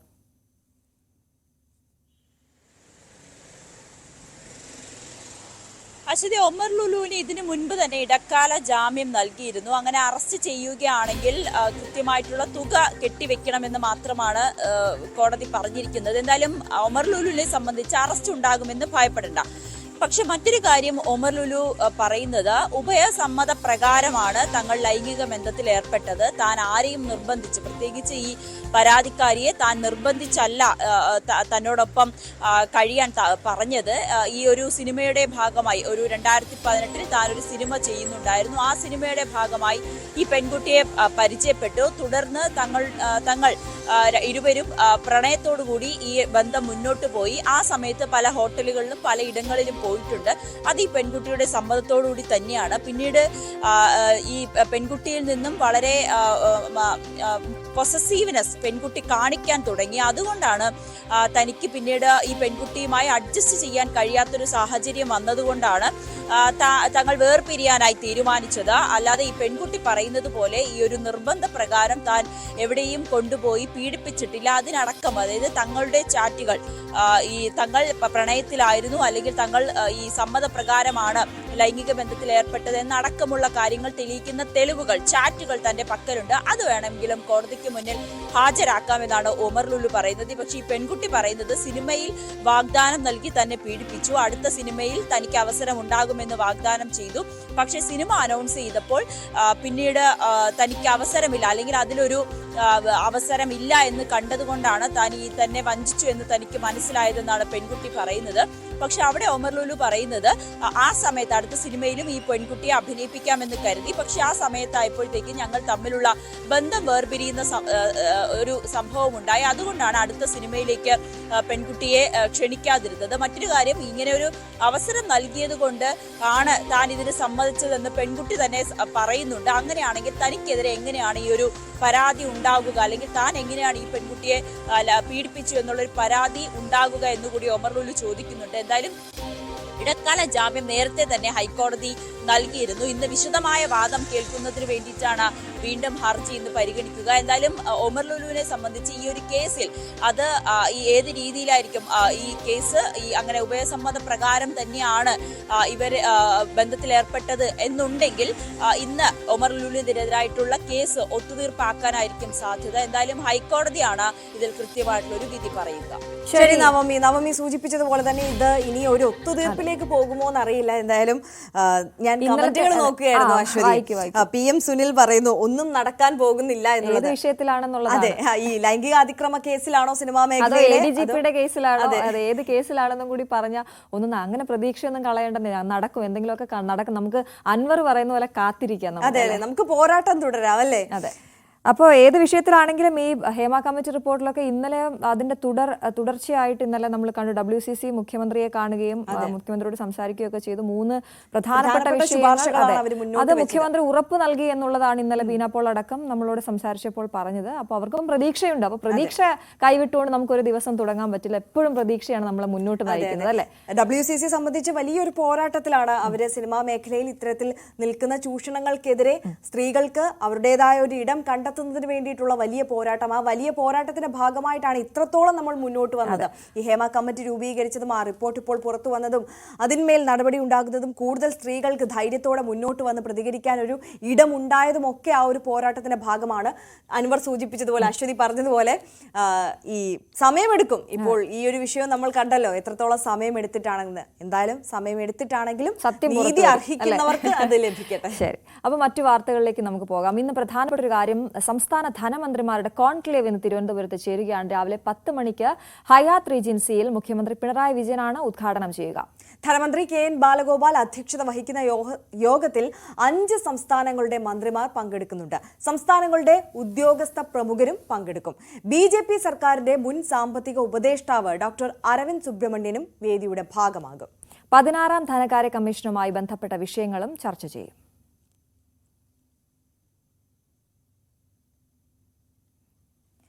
ഇപ്പോൾ കിട്ടുന്ന ഒരു വാർത്തയിലേക്ക് നമ്മൾ പോകുമ്പോൾ ആലപ്പുഴയിലെ കലവൂരിലെ വയോധികയുടെ കൊലപാതകം നടന്നത് 7 വൈകിട്ട് 6 മണിയോടെ എന്ന് പോലീസ് കണ്ടെത്തിയിരിക്കുകയാണ്. സുഹൃത്തായ അജയനെ അടിയന്തരമായി കുഴിയെടുക്കാനായി മാത്യു വിളിച്ചു വരുത്തുകയായിരുന്നു. തൊഴിലുറപ്പ് തൊഴിലാളികൾക്ക് മാലിന്യം മൂടാനാണ് കുഴി എന്ന് പറഞ്ഞു. മദ്യപിച്ച് ലക്ക് കെട്ട നിലയിൽ മാത്യുവും ഷർമിളയും കുഴിയെടുക്കുന്ന സമയത്ത് അരികിലുണ്ടായിരുന്നുവെന്നും ഇപ്പോൾ ലഭിച്ചിരിക്കുകയാണ് പോലീസിന് വിവരം. കൊലപാതക ശേഷം ഉടൻ തന്നെ മൃതദേഹം മറവ് ചെയ്തിട്ടുണ്ടെന്ന് പോസ്റ്റ്മോർട്ടത്തിൽ കണ്ടെത്തി. അജയന്റെ മൊഴി വീണ്ടും പോലീസ് രേഖപ്പെടുത്തും. അതേസമയം കേസിലെ പ്രതികൾ ഒളിവിലാണ്. ശരണ്യ സ്നേഹജൻ വിവരങ്ങളുമായി ചേരുന്നു. ശരണ്യ, ഏത് സമയത്താണ് കൊന്നത് എന്നത് അല്ലെങ്കിൽ കൊലപാതകം നടന്നത്, ഒപ്പം ഏത് രീതിയിലായിരുന്നു ആസൂത്രണം എന്നതൊക്കെ സംബന്ധിച്ച കൂടുതൽ വിവരങ്ങൾ പുറത്തുവരികയാണ്. എന്താണ് പോലീസ് പറയുന്നത്? തീർച്ചയായിട്ടും ഈ 4-നാണ് ഈ കടവന്ത്ര സ്വദേശിനിയായ സുഭദ്രയെ കാണാതാകുന്നത്. അങ്ങനെ ഒരു പരാതി കടവന്ത്ര പോലീസ് സ്റ്റേഷനിൽ സുഭദ്രയുടെ മക്കൾ നൽകുന്നത് 4-നാണ്. പിന്നീട് നടത്തിയ അന്വേഷണത്തിൽ 6-ന് കേസെടുക്കുകയും ചെയ്യുന്നുണ്ട്. പക്ഷേ ഈ കൊലപാതകം നടന്നത് 7-നാണ് എന്നുള്ള വിവരമാണ് ഇപ്പോൾ ലഭ്യമായിക്കൊണ്ടിരിക്കുന്നത്. അതായത് 7-ാം തീയതി വൈകിട്ട് 6 മണിക്ക് ശേഷമായിരിക്കും ഈ കൊലപാതകം നടന്നിട്ടുള്ളത് എന്നുള്ള കണക്കുകൂട്ടലാണ്. 4-ാം തീയതി വൈകിട്ട് വരെ 4-ാം തീയതി 6-ാം തീയതിയാണ് കേസെടുക്കുന്നത്. 4 വരെ ഫോണിൽ സുഭദ്ര ബന്ധുക്കളെ വിളിച്ചിരുന്നു എന്നുള്ള വിവരം പോലീസ് പറയുന്നുണ്ട്. അതിനുശേഷം ആണ് കടവന്ത്ര പോലീസ് സ്റ്റേഷനിൽ പരാതി വരികയും 6-ാം തീയതിയോടുകൂടി മിസ്സിംഗ് ആണെന്നുള്ള വിവരം പോലീസിനെ അറിയിക്കുകയും ചെയ്യുന്നത്. എന്തായാലും ഈ സംഭവത്തിനകത്ത് 7-ന് രാത്രി 6 മണിക്ക് ശേഷം, വൈകിട്ട് 6 മണിക്ക് ശേഷം ഈ കൊലപാതകം നടന്നിട്ടുണ്ട് എന്നുള്ള നിഗമനത്തിലേക്ക് ഇപ്പോൾ അന്വേഷണ സംഘം എത്തിയിട്ടുണ്ട്. അത് ഏറ്റവും പ്രധാനപ്പെട്ടത് ഈ മേസ്തിരി പണി ചെയ്യുന്ന അജയനെ, അതായത് മാത്യുവിന്റെ സുഹൃത്ത് കൂടിയായ അജയനെ വീട്ടിലേക്ക് വിളിച്ചു വരുത്തുന്നു. അടിയന്തരമായി വീട്ടിലെത്തണം, ശുചിമുറിയുടെ നിർമ്മാണ പ്രവർത്തനങ്ങളുമായി ബന്ധപ്പെട്ട് ആണ് എത്തേണ്ടതെന്ന് പറഞ്ഞതിന് ശേഷം പിന്നീട് ഇവർ അജയനോട് പറയുന്നത് ശുചിമുറിയുടെ തൊട്ടടുത്ത്, അതായത് നമ്മൾ മൃതദേഹം കണ്ടെടുത്ത ആ സ്ഥലത്ത് അവിടെ ഒരു കുഴി എടുക്കണം. നാളെ തൊഴിലുറപ്പ് തൊഴിലാളികൾ എത്തും, അവർക്ക് മാലിന്യം മൂടുന്നതിന് വേണ്ടിയാണ് ഈ കുഴി എടുക്കേണ്ടതെന്ന് പറഞ്ഞ് അളവ് സഹിതം കാണിച്ചു കൊടുത്ത് കുഴി എടുപ്പിച്ചു എന്നുള്ളതാണ്. ആ സമയത്ത് തൊട്ടടുത്ത് അരികിലുണ്ടായിരുന്ന മാത്യുവും ഷർമിളയും അമിതമായി മദ്യപിച്ച് ലക്ക് കെട്ട നിലയിലായിരുന്നു എന്ന് അജയൻ മൊഴി കൊടുത്തിട്ടുണ്ട്. ഒപ്പം തന്നെ അയൽവാസിയായ വ്യക്തിയും ഈ കുഴി എടുക്കുന്നത് കണ്ടതായും ഇവർ രണ്ടുപേരും മദ്യലഹരിയിലായിരുന്നു എന്നുള്ള മൊഴി അവരും പോലീസിന് നൽകിയിട്ടുണ്ട് എന്നുള്ളതാണ്. ആ സമയം കൊലപാതകം ഒരുപക്ഷെ നടന്നിട്ടുണ്ട് എന്നുള്ള കണക്കുകൂട്ടൽ തന്നെയാണ് അന്വേഷണ സംഘം പോകുന്നത്. അല്ലെങ്കിൽ അതിനോട് തൊട്ടടുത്ത മണിക്കൂറുകൾ കൊലപാതകം നടന്നിട്ടുണ്ട് എന്നുള്ള വിവരം തന്നെയാണ്. 7-ന് രാത്രി തന്നെ ഈ സംഭവം ഉണ്ടായിട്ടുണ്ട് എന്നുള്ള ഒരു നിഗമനത്തിലേക്ക് തന്നെ അന്വേഷണ സംഘം എത്തിയിട്ടുണ്ട്. പോസ്റ്റ്മോർട്ടത്തിൽ കണ്ടെത്തിയത് മൃതദേഹം ജീർണാവസ്ഥയിലല്ല, അതായത് വളരെ പെട്ടെന്ന് കൊലപാതകം നടത്തിയതിനു ശേഷം മൃതദേഹം മൂടിയിട്ടുണ്ട് എന്നുള്ള വിവരമാണ് പോസ്റ്റ്മോർട്ടത്തിൽ കണ്ടെത്താനായത്. ശരീരത്തിന്റെ ഘടന അടക്കമുള്ള കാര്യങ്ങൾ, അതിന്റെ ഒരു ജീർണാവസ്ഥയിലേക്ക് പോയതിന്റെ കാര്യങ്ങളൊക്കെ പരിശോധിച്ചപ്പോൾ ഫോറൻസിക് വിഭാഗം കണ്ടെത്തിയത് വളരെ വേഗത്തിൽ കൊലപാതകം നടന്നത് ഉടൻ തന്നെ മണ്ണിനടിയിലേക്ക് മൃതദേഹം മൂടപ്പെട്ടു എന്നുള്ളതാണ്. അതിലേക്ക് എത്തുന്ന രീതിയിൽ തന്നെയാണ് ഇപ്പോൾ പോലീസിന്റെ അന്വേഷണം നീങ്ങുന്നത്. കാരണം 7-ന് രാത്രി തന്നെ അല്ലെങ്കിൽ 6 മണിക്ക് ശേഷം ഇവർ കൊല്ലപ്പെട്ടിട്ടുണ്ട്. അതിനുശേഷം ഉടൻ തന്നെ ആ കുഴി അടക്കം തയ്യാറെടുപ്പോടെ അവിടെ ഉണ്ടായിരുന്നു. അതിനുശേഷം ഉടൻ തന്നെ ഈ കുഴി മൂടപ്പെട്ടു എന്നുള്ളതാണ്. അതിൽ ഏറ്റവും പോലീസ് സംശയിക്കുന്നത് ഈ പിറ്റേ ദിവസവും അജയനെ അവിടെ ജോലിക്കായി ആ വീട്ടിലേക്ക് വിളിക്കുന്നുണ്ട്. അന്ന് പറയുന്നത് ശുചിമുറി നിർമ്മാണത്തിന്, അതായത് ഈ മൃതദേഹം കുഴിച്ചെടുത്ത വീടിന്റെ കോട്ടശ്ശേരിയിലെ വീടിന്റെ മൃതദേഹം കുഴിച്ചെടുത്ത ഭാഗത്തിന് തൊട്ടരികിലായി തന്നെ ഒരു കുഴിയുണ്ട്, ശുചിമുറിയുണ്ട്. ആ ശുചിമുറിയുടെ അറ്റകുറ്റപ്പണികൾ നടത്തണമെന്നാണ് ആവശ്യപ്പെട്ടത്. എന്നാൽ ഈ തൊഴിലുറപ്പ് തൊഴിലാളികൾ പിറ്റേ ദിവസം എത്തി മാലിന്യം മൂടാനാണ് എന്ന് പറഞ്ഞ കുഴി എന്തുകൊണ്ട് രാവിലെ എത്തിയപ്പോൾ മൂടപ്പെട്ടു എന്നതിൽ തനിക്കൊരു സംശയവും തോന്നിയില്ല എന്നുള്ള മൊഴിയാണ് അജയൻ നൽകിയിട്ടുള്ളത്.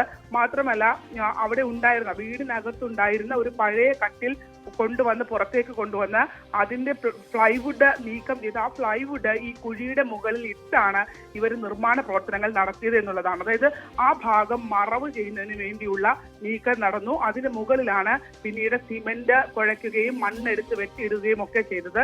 പക്ഷെ ഈ കുഴി എടുത്ത മണ്ണ് എങ്ങോട്ട്, അതായത് മാലിന്യം മൂടിക്കഴിഞ്ഞാൽ മണ്ണ് അവശേഷിക്കേണ്ടതാണ്. ആ മണ്ണ് അല്ല ഇവർ നിർമ്മാണത്തിനായി എടുത്തത്, മറിച്ച് അവിടെ മണ്ണുണ്ടായിരുന്നില്ല. മാത്രമല്ല തൊട്ടടുത്ത ഭാഗത്ത് നിന്ന് മറ്റൊരു കുഴി എടുത്തിട്ടാണ് ആ മണ്ണ് ഉപയോഗിച്ചാണ് സിമന്റ് കുഴയ്ക്കും ഒക്കെ ചെയ്തിട്ടുണ്ട്. അതായത് ആ ഭാഗം മൂടുന്നതിന് വേണ്ടിയുള്ള ബോധപൂർവമായ നീക്കവും ആ ഭാഗം മറച്ചു വെക്കുന്നതിനുള്ള രീതിയിലുള്ള നീക്കവും നടന്നിട്ടുണ്ട്. അന്വേഷണ സംഘം അവിടെ എത്തിയാണ് ഈ ഫ്ലൈവുഡ് നീക്കം ചെയ്താണ് കുഴിയുടെ ഭാഗം പരിശോധിച്ചത്. അതുകൊണ്ട് തന്നെ അജയന്റെ മൊഴി പോലീസ് പൂർണ്ണമായി വിശ്വാസത്തിലെടുക്കുന്നില്ല. കരുതിക്കൂട്ടിയുള്ള ആസൂത്രണത്തിന്റെ ഭാഗമായുള്ള കൊലപാതകം എന്ന് തന്നെയാണ് പോലീസ് ഈ കേസിനെ കാണുന്നത്. അതിക്രൂരമായി നടന്ന ഒരു കൊലപാതകം കൂടിയാണ്. അതുകൊണ്ട് തന്നെ ആസൂത്രണം ഇതിനകത്തുണ്ടായിരുന്നു. ഈ കവർച്ചയ്ക്ക് വേണ്ടി, അതായത് സുഭദ്രയുടെ സ്വർണ്ണാഭരണങ്ങൾ കവരുന്നതിന് വേണ്ടി കവർച്ചയ്ക്ക് വേണ്ടിയുള്ള ഒരു നീക്കം അതിനകത്തുണ്ടായിരുന്നു. ആ കവർച്ചയുടെ ഭാഗമായി തന്നെയാണ് ഈ കൊലപാതകം ഉണ്ടായിട്ടുള്ളതും. അതൊരു പദ്ധതിയുടെ ഭാഗമായാണ് എന്നുള്ള നിഗമനത്തിൽ തന്നെയാണ് അന്വേഷണ സംഘം ഉള്ളത്. ചോദ്യം ചെയ്യുന്നതിനിടയിൽ ശാരീരിക അസ്വാസ്ഥ്യമുണ്ടായ അജയൻ നെഞ്ചുവേദനയെ തുടർന്ന് പിന്നീട് ആശുപത്രിയിൽ പ്രവേശിപ്പിച്ചു. അതുകൊണ്ട് ഹൃദയ സംബന്ധമായ പ്രശ്നങ്ങൾ ഉള്ളത് കൊണ്ട് തന്നെ ഇപ്പോൾ ചികിത്സയിലാണ്. പക്ഷേ അജയനെ വീണ്ടും അന്വേഷണ സംഘം ചോദ്യം ചെയ്യുമെന്നുള്ളതാണ്. അജയന്റെ മൊഴി പൂർണ്ണമായി പോലീസ് വിശ്വാസത്തിലെടുത്തിട്ടില്ല. തീർച്ചയായും ഈ കേസിൽ അജയന്റെ പങ്ക് എന്താണ്, അല്ലെങ്കിൽ അജയൻ അറിയാതെ തന്നെയാണോ ഈ കുഴിയെടുക്കാൻ വന്നത് എന്നൊക്കെ അടക്കമുള്ള കാര്യങ്ങൾ പോലീസ് സംഘത്തിന് അന്വേഷിച്ചറിയേണ്ടതുണ്ട്. ഇപ്പോൾ പ്രതികൾക്കായുള്ള തെരച്ചിലും ഊർജിതമാക്കിയിട്ടുണ്ട്. ഉടുപ്പി കേന്ദ്രീകരിച്ചൊക്കെ ഇപ്പോഴും അന്വേഷണം നടക്കുകയാണ്. പ്രതികളിലേക്ക് എത്തുന്നു എന്ന് തന്നെ പറയാൻ കഴിയുന്ന ഒരു ഘട്ടത്തിലാണ് അന്വേഷണ സംഘം. എന്തായാലും കൊലപാതകം ആസൂത്രിതമാണ് എന്നുള്ളതിന്റെ കൂടുതൽ തെളിവുകൾ പോലീസിന് ലഭിച്ചു കഴിഞ്ഞു. ശരണ്യ സ്നേഹജനാണ് ഏറ്റവും പുതിയ വിവരങ്ങൾ നമ്മളുമായി പങ്കുവച്ചത്. അശ്വതി, ഇപ്പോൾ വരുന്ന മറ്റൊരു വാർത്തയിലേക്കാണ് നമ്മൾ കടക്കുന്നത്. പാലക്കാട് ലൈംഗിക അതിക്രമം തടഞ്ഞ യുവതിയെ വെട്ടിപ്പരിക്കേൽപ്പിച്ച സംഭവത്തിൽ പ്രതി സൈമണെ വിഷം കഴിച്ച നിലയിൽ കണ്ടെത്തി. ഇന്ന് പുലർച്ചെ വീടിന് സമീപമാണ് വിഷം കഴിച്ച നിലയിൽ കണ്ടെത്തിയത്. പോലീസ് സംഘം എത്തിയപ്പോൾ കണ്ടത് വിഷം കഴിച്ച് അവശ നിലയിലായ പ്രതിയെയാണ്. സൈമണെ പാലക്കാട് ജില്ലാ ആശുപത്രിയിൽ പ്രവേശിപ്പിച്ചു. എസ് വിനേഷ് കുമാറാണ് നമുക്കൊപ്പം വിവരങ്ങളുമായി ചേരുക. വിനേഷിലേക്ക് നമുക്ക് എത്താം. എന്തായാലും ഇപ്പോൾ ജില്ലാ ആശുപത്രിയിൽ ചികിത്സയിലാണ് സൈമൻ ഉള്ളത്. വിഷം കഴിച്ച നിലയിൽ രാവിലെയാണ് പോലീസ് കണ്ടെത്തിയത്. ആശുപത്രിയിൽ പ്രവേശിപ്പിച്ചിട്ടുണ്ട്. ലൈംഗികാതിക്രമം തടഞ്ഞ യുവതിയെ വെട്ടിയ സംഭവവുമായി ബന്ധപ്പെട്ട കേസിലെ പ്രതിയാണ് സൈമൻ.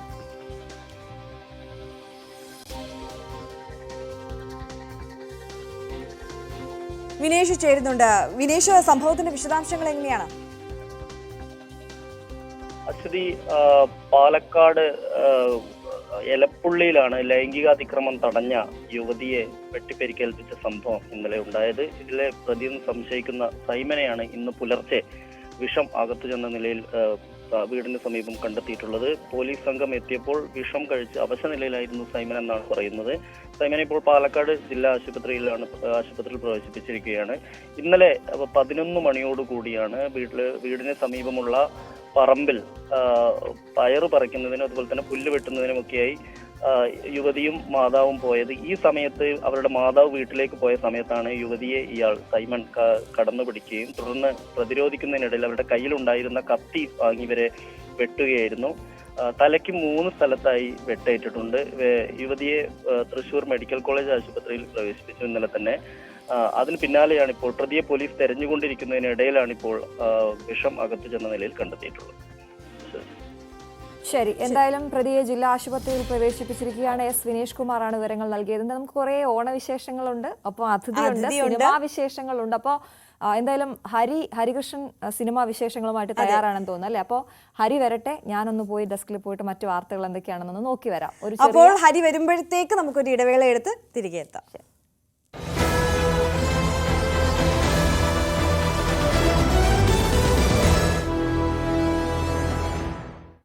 നിലപാടുകൾ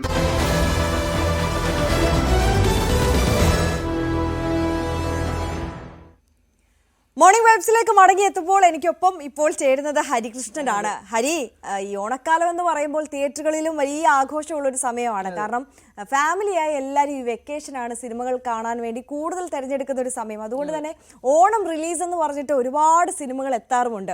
ഇപ്പോൾ ഒരു വർഷത്തിന് ആദ്യം ഷൂട്ട് ചെയ്യുന്ന സിനിമയാണെങ്കിൽ പോലും പലപ്പോഴും പല ആളുകളും ഓണം റിലീസിനായി മാറ്റി വെക്കാറുണ്ട്. അതെ, അത് ആ ഒരു ആഘോഷത്തിന്റെ ഒരു ഭാഗം കൂടിയാണ് നമ്മുടെ. കാരണം തിയേറ്ററുകളിലേക്ക് സൂചിപ്പിച്ചതുപോലെ തന്നെ പ്രേക്ഷകർ വരാനൊരു സാധ്യത കൂടുതലാണ്. ഫെസ്റ്റിവൽ സീസൺ ആണ്. പ്രേക്ഷകർ ഒട്ടാകെ തന്നെ ഒരു കുടുംബമായി ചിലപ്പോൾ അവർ ഒത്തുകൂടുന്നത് പോലും ചിലപ്പോൾ തിയേറ്ററുകളിലായിരിക്കും. തീർച്ചയായും നമ്മുടെ ഓണാഘോഷത്തിന്റെ ഒരു ഭാഗം തന്നെയാണ് ഇങ്ങനെ ഫാമിലി ആയിട്ട് ഒത്തുചേർന്ന് സിനിമ കാണാൻ പോകുന്നത്. അതെ അതെ. അപ്പൊ അങ്ങനെ ഒരു സിനിമ പ്രത്യേകിച്ച് ഇന്ന് റിലീസ് ആവുകയാണ്. ആസിഫ് അലി നായകനായി എത്തുന്ന കിഷ്കിന്ധകാണ്ഡം എന്ന ചിത്രമാണ് ഇന്ന് റിലീസിൽ ഒരുങ്ങുന്ന ഒരു പ്രധാനപ്പെട്ട ഒരു ചിത്രം. ചിത്രത്തിന്റെ നിർമ്മാതാവ് ഇപ്പോൾ നമ്മോടൊപ്പം ചേരുന്നുണ്ട്. നിർമ്മാതാവ് ജോബി ജോർജ് ആണ് ചേരുന്നത്. നമസ്കാരം. നമസ്കാരം. Good morning. Good morning. Good morning. ഒരു വലിയ പ്രതീക്ഷയുടെ ദിവസമാണല്ലേ ഇന്ന്. പ്രത്യേകിച്ച് താങ്കൾ നിർമ്മിക്കുന്ന ചിത്രം ടൊവിനോ തോമസിന്റെ മറ്റൊരു ചിത്രവും കൂടി ഇന്ന് റിലീസിന് എത്തുന്നുണ്ട്. എന്നാൽ പോലും ഈ സിനിമയെ സംബന്ധിച്ചിടത്തോളം പ്രത്യേകിച്ച് ഇതിന്റെ ട്രെയിലർ ഒരു വലിയ രീതിയിൽ ചർച്ചാ വിഷയമായിരുന്നു ആര്യ. കാരണം ഒരു സമൂഹ മാധ്യമങ്ങളിലൊക്കെ തന്നെ ഈ ട്രെയിലർ വലിയ ചർച്ചാ വിഷയമായി. അതിനുശേഷം ഈ സിനിമയ്ക്ക് പ്രേക്ഷകർ കൊടുത്തൊരു ഹൈപ്പ് ചെറുതൊന്നുമല്ല. ഒരു നിർമ്മാതാവെന്ന രീതിയിൽ ഇന്നത്തെ ദിവസം താങ്കൾ ഒരുപാട് സിനിമകൾ നിർമ്മിച്ചതുമാണ്. പക്ഷെ ഇന്നത്തെ ദിവസം എത്ര സ്പെഷ്യലാണ്? എല്ലാ ദിവസവും നമുക്ക് ഓരോ പ്രത്യേകതകളുള്ളതാണ്. എന്നെ സംബന്ധിച്ചിടത്തോളം ഞാൻ ഏറ്റവും എക്സൈറ്റഡ് ആകുന്നത് എന്താണെന്ന്, ഞാൻ 26ാമത്തെ സിനിമയാണിത്. പക്ഷേ വിധിയോ പ്രപഞ്ചമോ നമ്മുടെ ഒരു സിനിമ ഒരു ഓണ സീസണിൽ വരാൻ പറ്റിയിട്ടില്ല എന്നുള്ളതൊരു ഇതായിരുന്നു. അങ്ങനെ ആദ്യമായി ഗുഡ്വിൽ എന്റർടൈൻമെന്റ്സിന്റെ ഒരു സിനിമ ഓണത്തിന് റിലീസ് ചെയ്യുന്നു എന്നുള്ളതാണ് എന്നെ ഏറ്റവും കൂടുതൽ എക്സൈറ്റഡ് ആക്കുന്ന നമ്പർ 1. കാരണം നമ്മുടെ ജീവിതത്തിൽ നമുക്ക് ഓരോ കാര്യങ്ങൾ നേടുന്നത് അങ്ങനെയാണെന്ന് വിശ്വസിക്കുന്നതാണ്. രണ്ടാമത്തത്, ഈ സിനിമ എനിക്ക് അതിന്റെ കാര്യം, നിങ്ങൾ ഇത് മണിക്കൂറുകളേ ഉള്ളൂ. നിങ്ങൾ ട്രെയിലർ നിങ്ങൾക്ക് ഇഷ്ടപ്പെട്ടെങ്കിൽ പ്രേക്ഷകരോട്, കേരളത്തിലെ ജനതയോട് താഴ്മയോട് പറയുകയാണ്, ആ ട്രെയിലർ അല്ല സിനിമ. സിനിമ എന്ന് പറയുന്നത് അത് ഇതുവരെയും അതിന്റെ രഹസ്യ സ്വഭാവം കാത്തു സൂക്ഷിക്കാൻ ദൈവാനുഗ്രഹം കൊണ്ട് ഞങ്ങൾക്ക്, ഇതിന്റെ അണിയറ പ്രവർത്തകർക്ക് സാധിച്ചു എന്നുള്ളതാണ് ഏറ്റവും വലിയ രണ്ടാമത്തെ ഒരു പ്രത്യേകതയായി കാണുന്നത്. 100% എനിക്ക് ഉറപ്പാണ് ഈ സിനിമ ഒരു ബ്രില്യന്റ് സിനിമയാണ്. ഞാനതൊരു വലിയ 100 കോടി പടമെന്നോ 200 കോടി പടമെന്നോ അല്ലെങ്കിൽ ഞാൻ 50 കോടി മുടക്കുന്നൊന്നും അവകാശമില്ല. ഇതൊരു കൊച്ചു സിനിമയാണ്. എന്നാൽ ഒരു കാര്യം ഉറപ്പാണ്, ഇതൊരു മനോഹരമായ സിനിമയാണ്. നമ്മുടെ കുടുംബത്തില്, നമ്മുടെ അടുത്ത് ഇതൊക്കെ നടക്കുന്നുണ്ട് എന്ന് ഈ സിനിമ കണ്ടാൽ മനസ്സിലാവും. ശ്രീ ജോബി, ഒരു കൗതുകം കൊണ്ട് ചോദിക്കുകയാണ്. നമ്മൾ പൊതുവെ ഈ പ്രൊഡ്യൂസർമാരുമായിട്ട് അത്രയ്ക്ക് അങ്ങോട്ട് സംസാരിക്കാറില്ല ഹരി, അല്ലേ? അപ്പൊ ഒരു പ്രൊഡ്യൂസറുടെ മുമ്പിലേക്ക് ഒരു കഥ എത്തുകയാണ്, ആദ്യം താങ്കൾ ശ്രദ്ധിക്കുന്ന കാര്യം എന്തായിരിക്കും? അതേപോലെ നമ്മുടെ ഈ കിഷ്കിന്ധാകാണ്ഡം എന്ന് പറയുന്ന ചിത്രം, അതിൽ താങ്കൾക്ക് ഏറ്റവും ഇൻട്രസ്റ്റിംഗ് ആയിട്ട് തോന്നിയ ഒരു കാര്യം എന്താണ്? എനിക്ക് നുണ പറയാൻ അറിയില്ല. സത്യസന്ധമായിട്ട് മറുപടി പറയുകയാണെങ്കിൽ, ഞാൻ ഈ പടത്തിന് മുമ്പ് വരെയും ഞാനൊരു സിനിമ എൻ്റെ അടുത്ത് വരുമ്പോൾ ഞാൻ അതിന്റെ ബഡ്ജറ്റ് നോക്കും, എന്നിട്ട് അതിന്റെ പ്രീ സെയിലുകൾ നോക്കും. എനിക്ക് എങ്ങനെ നഷ്ടമില്ലാതെ, കാരണം എൻ്റെ കൂടെ 200 പേര് എൻ്റെ കുടുംബത്തിനെ ആശ്രയിച്ച് ജീവിക്കുന്നുണ്ട്. അപ്പൊ ഞാൻ നിലനിന്നാലേ ഉള്ളൂ അവരും നിലനിൽക്കുകയുള്ളൂ എന്നുള്ളൊരു ആശയമുള്ളത് കൊണ്ട് ഞാൻ എപ്പോഴും ബഡ്ജറ്റ് ആയിരുന്നു നോക്കിക്കൊണ്ടിരുന്നത്. അങ്ങനെ കഴിഞ്ഞ 25 സിനിമയും നമ്മൾ കഴിഞ്ഞപ്പോൾ ഇപ്പോൾ ഞാൻ നിൽക്കുന്നത് എൻ്റെ പേഴ്സണൽ വ്യക്തിപരമായാണ്. ഞാൻ നിൽക്കുന്നത് മധ്യാഹ്നത്തിലാണ്. ഞാൻ സായന്തനത്തിലോട്ട് യാത്ര ചെയ്യാണ്. എനിക്കിനി വേണ്ടത് മെറിറ്റുള്ള സിനിമകളാണ് വേണ്ടത് എന്നെനിക്കൊരു തോന്നൽ വന്നപ്പോൾ ഞാൻ ഇതിന്റെ സ്ക്രിപ്റ്റ് വായിച്ചു, ഫുൾ വായിച്ച ഒരാളാണ്. അങ്ങനെ വായിച്ചപ്പോൾ എനിക്ക് തോന്നിയത് ഇതൊരു വളരെ രസമുള്ളൊരു സിനിമയാണ്, നല്ല കാമ്പുണ്ടെന്ന് തോന്നി. പിന്നെ എൻ്റെ വീട്ടിൽ എന്നേക്കാൾ കൂടുതൽ സിനിമ ഇഷ്ടപ്പെടുന്ന 2 പേരുണ്ട്. ഒന്ന് എൻ്റെ മകനും എൻ്റെ മകളും പെൺമക്കളും. അവര് ഈ സിനിമയുടെ സ്ക്രിപ്റ്റ് വായിച്ചു. അപ്പൊ അവരും എനിക്ക് തന്ന ഒരു ഊർജം ചെറുതല്ല. അങ്ങനെയാണ് ഞാൻ ഈ സിനിമയിലേക്ക് എത്തിപ്പെട്ടത് എന്നാണ് സത്യം. ശ്രീ ജോബി, അതോടൊപ്പം തന്നെ ഇന്ന് ഒരു വലിയ ചിത്രമാണല്ലോ ക്ലാഷ് വയ്ക്കുന്നത്. കാരണം ടൊവിനോ ചിത്രമായ അജയന്റെ 2ാം മോഷണം ഏകദേശം ഒരുപാട് വർഷങ്ങളായിട്ട് തന്നെ പ്രേക്ഷകർ കാത്തിരിക്കുന്ന ഒരു ചിത്രവും കൂടിയാണ്. അതേ ദിവസം തന്നെ ഈ സിനിമ റിലീസ് ചെയ്യുമ്പോഴുള്ള ടെൻഷൻ ഉണ്ടോ? ഒരു ക്ലാഷ് റിലീസ് എന്നൊക്കെ പ്രേക്ഷകർ വിളിക്കുന്നു. ദയവായി ഞാൻ പറയണേ, എനിക്ക് അങ്ങനെ ഒരു ടെൻഷനും ഇല്ല. എന്റെ കാരണം എന്താണെന്ന് ചോദിച്ചാൽ, വലിയ സിനിമ ചെറിയ സിനിമയൊന്നും ഇല്ല എൻ്റെ സഹോദര. നമ്മുടെ സിനിമകളെല്ലാം 2 മണിക്കൂറുള്ള 2.5 മണിക്കൂറാണ്. അപ്പം ആ സിനിമ പ്രേക്ഷകർ എങ്ങനെ എടുക്കുന്നു എന്ന് എടുക്കുന്നിടത്താണ് വലിപ്പവും ചെറുപ്പവും ഒക്കെ വരുന്നത്. പിന്നെ അജയന്റെ 2ാം മോഷണം നിർമ്മിക്കുന്നത് എൻ്റെ അടുത്ത സുഹൃത്താണ് ലിസ്റ്റിൻ. ഇപ്പൊ ലിസ്റ്റിൻ സമ്മതിച്ചാലും സമ്മതിച്ചില്ലെങ്കിലും ലിസ്റ്റിൻ ആദ്യ സിനിമ ഞാൻ ചെയ്യേണ്ട സിനിമയായിരുന്നു ലിസ്റ്റിന്റെ ആദ്യ സിനിമ. അപ്പൊ അവൻ എന്റെ സഹോദരനാണ്, അവനും ഈ ഇൻഡസ്ട്രിയിൽ വേണം. ട്രാഫിക് എന്ന് പറഞ്ഞ സിനിമ ആദ്യം എന്റെ അടുത്താണ് വന്നത്. അപ്പൊ ഞാനത് അതൊരു വിധിയാണ്. അപ്പൊ അവൻ എന്റെ സഹോദരനാണ്. അവന് ഈ ഇൻഡസ്ട്രി നിലനിൽക്കണമെങ്കിൽ 1000 ലിസ്റ്റന്മാരും 1000 ജോബി ജോർജും അല്ലെങ്കിൽ 1000 ആൻഡോ ജോസഫോ രാകേഷോ രഞ്ജിത്തുമാരൊക്കെ ഉണ്ടെങ്കിലേ ഉള്ളൂ ഈ ഇൻഡസ്ട്രി നിലനിൽക്കുള്ളൂ. നിങ്ങൾ കാണാത്തൊരു വലിയ വലിയ കാര്യമുണ്ട്. അതായത് ഒരു സിനിമയുടെ പുറകിൽ വർക്ക് ചെയ്യുന്നത് 10ഓ 15ഓ പേരില്ല, 100ഉം 200ഉം പേരാണ്. ചെറുതാണെങ്കിലും അവരുടെ കുടുംബവും ഒക്കെ ഇതുകൊണ്ട് ജീവിക്കുന്നുണ്ട്. അപ്പൊ അതുകൊണ്ട് വലിയ സിനിമയെന്നോ ചെറിയ സിനിമയെന്നൊന്നും എന്റെ നോട്ടത്തിലില്ല. എന്റെ നോട്ടത്തിലെ സിനിമകളെല്ലാം ഒരേ ഗണത്തിൽപ്പെട്ട സിനിമകളാണ്. ശ്രീ ജോബി, അതോടൊപ്പം തന്നെ ഒരു കാര്യം പറയേണ്ടത്, പ്രത്യേകിച്ച് ഈ ഹേമ കമ്മിറ്റി വിഷയമൊക്കെ വന്നതിന് ശേഷം പ്രേക്ഷകർ ഈ സിനിമാ തിയേറ്ററുകളിലേക്ക് പോകുന്ന പല കമൻസ് കണ്ടതാണ്. തിയേറ്ററുകളിലേക്ക് ഇനി പോകണമോ എന്നത് സംബന്ധിച്ച്. കാരണം ഒരു ചോദ്യചിഹ്നത്തിൽ ഇൻഡസ്ട്രി ഒട്ടാകെ തന്നെ നിൽക്കുന്ന ഒരു സാഹചര്യവും കൂടി ഉണ്ടല്ലോ. അത് ഒരു സിനിമ കളക്ഷനെ ബാധിക്കുമെന്ന് തോന്നുള്ളൂ. പ്രത്യേകിച്ച് ഓണമാണ്, സത്യമാണ്, ഫെസ്റ്റിവൽ സീസണാണ്. പ്രേക്ഷകരുടെ ഒരു തള്ളിക്കയറ്റം തിയേറ്ററുകളിൽ നിങ്ങൾ ഉൾപ്പെടെയുള്ള നിർമ്മാതാക്കൾ പ്രതീക്ഷിക്കുന്നുമുണ്ട്. പക്ഷേ ഈ ഒരു വിഷയം അത് തള്ളിക്കളയാൻ സാധിക്കുമോ? സഹോദര, ഞാൻ അങ്ങയോട് വളരെ ബഹുമാന പുരസ്കാരം പറയട്ടെ. ഇത് ഈ ഓണം എന്ന് പറയുന്നത് കേരളത്തിന്റെ ദേശീയ ആഘോഷമാണ്. പൂവിട്ടും തുമ്പ പറിച്ചും പൂക്കളമിട്ടും ഒക്കെ നടന്നൊരു കാലം നമുക്കുണ്ടായിരുന്നു. എന്റെ ചെറുപ്പത്തിലെ കാര്യം ഞാൻ കണ്ടനുഭവിച്ച ഒരു കാര്യമാണ് പറയുന്നത്. അന്ന് എല്ലാ സ്ഥലങ്ങളിലും ഓരോ ക്ലബുകൾ ഉണ്ടാകും, അവിടെ പരിപാടികളും. ജനങ്ങളെ കലയെ സ്നേഹിക്കുന്ന ഒരു സീസണാണ് ഓണം. ആ സമയത്ത് എനിക്ക് 100% പോസിറ്റീവായിട്ട് വിശ്വാസമാണ്. കുടുംബ പ്രേക്ഷകര് എല്ലാവരും സിനിമ കാണാൻ ഇറങ്ങും. പിന്നെ ഇന്നത്തെ കാലത്ത് ഈ മാറുന്ന സാഹചര്യത്തിൽ ഒരു കൊച്ചു കുടുംബത്തിന് പോയി സിനിമ കാണുന്നതല്ലേ ഏറ്റവും ചെലവ് കുറഞ്ഞ സമയം കൂടുതൽ ചെലവഴിക്കാവുന്ന ഒരു പരിപാടി. നിങ്ങൾ അങ്ങനെ ചിന്തിച്ച്. പിന്നെ രണ്ടാമത്തെ കേസ്, ഈ വലിയ വലിയ കാര്യങ്ങളെ കുറിച്ച് പറയാൻ, ഈ കമ്മിറ്റി റിപ്പോർട്ട് ഇതൊന്നും പറയാൻ ഞാൻ ആളല്ല, എനിക്കറിയത്തില്ല. ഞാൻ ഇതിലൊന്നും പെടുന്നയാളല്ല. നിങ്ങൾ എപ്പോഴെങ്കിലും നിങ്ങളുടെ സ്റ്റുഡിയോയിൽ ഞാൻ വന്നിട്ടുണ്ട്. ഞാൻ കല്ലറ എന്ന് പറയുന്ന ഒരു കൊച്ചു ഗ്രാമത്തിലാണ് ഞാൻ ജീവിക്കുന്നത്. അവിടെ തന്നെയാണ് എൻ്റെ സ്റ്റുഡിയോ, അവിടെ തന്നെയാണ് എൻ്റെ എല്ലാം. ഞാൻ അവിടെ എൻ്റെ വീട്ടിൽ നിന്ന് 20 മിനിറ്റേ ഉള്ളൂ. ഞാൻ അവിടെ പോയി തിരിച്ച് ചെത്തി വരും. എറണാകുളത്ത് പോലും പോകുന്ന ആളല്ല.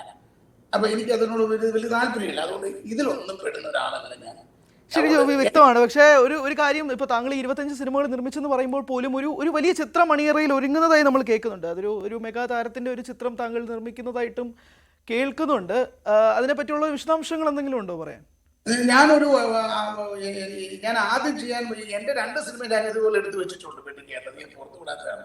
അത് സമയത്തിന് അറിയിക്കാൻ വേണ്ടി. അടുത്തത് ഞാൻ ഇമ്മീഡിയറ്റ് ചെയ്യാൻ പോകുന്നത് രഞ്ജി പണിക്കർ ഫഹദ് ഫാസിൽ പടമാണ്. അത് കഴിഞ്ഞൊരു മമ്മൂക്ക പടമുണ്ട്. അപ്പോൾ രഞ്ജി പണിക്കർ ഫഹദ് ഫാസിൽ പടമായിരിക്കും ആദ്യം വരുന്നത്. അതൊരു ലാർജ് സ്കെയിൽ സിനിമയാണ്. അത് രഞ്ജിയേട്ടന്റെ ഒരു വലിയ, ഞാൻ അതിന്റെ ഫസ്റ്റ് ഹാഫ് ഒക്കെ കേട്ടപ്പോഴേ എനിക്ക് കോരിത്തിരിച്ചു. അതൊരു വല്ലാത്തൊരു ലെവലിലാണ്. പിന്നെ അദ്ദേഹത്തിന്റെ ഒരു ഭയങ്കരമായ ഒരു ഇഷ്ടം ആ സിനിമയിലുണ്ട്. അപ്പൊ അതായിരിക്കും അടുത്തത് നമ്മൾ ചെയ്യാൻ പോകുന്നത്. അതിനൊക്കെ പ്രേക്ഷകര് ഈ ഓണം ഞങ്ങൾക്കും സദ്യ കൂടാൻ അനുവദിച്ചാൽ മാത്രമേ ഉള്ളൂ ഇതൊക്കെ മുന്നോട്ട് നടക്കത്തുള്ളൂ. എന്തായാലും ശ്രീ ജോബി ജോർജ്, വളരെയധികം നന്ദി താങ്കളുടെ സമയത്തിന്. പ്രത്യേകിച്ച് ഓണത്തിന് വരുമ്പോഴേക്കും താങ്കൾ വലിയ പ്രതീക്ഷയോടെ തന്നെ കാത്തിരിക്കുകയാണ് താങ്കളുടെ ചിത്രത്തിന് ഉൾപ്പെടെയുള്ള സിനിമകൾ, പ്രത്യേകിച്ച് മലയാള സിനിമകൾ തന്നെ. എന്തായാലും ചിത്രത്തിന് എല്ലാവിധ ആശംസകളും ഞങ്ങൾ നേരുകയാണ്. ചിത്രം തിയേറ്ററിൽ വലിയൊരു ഹിറ്റായി മാറട്ടെ.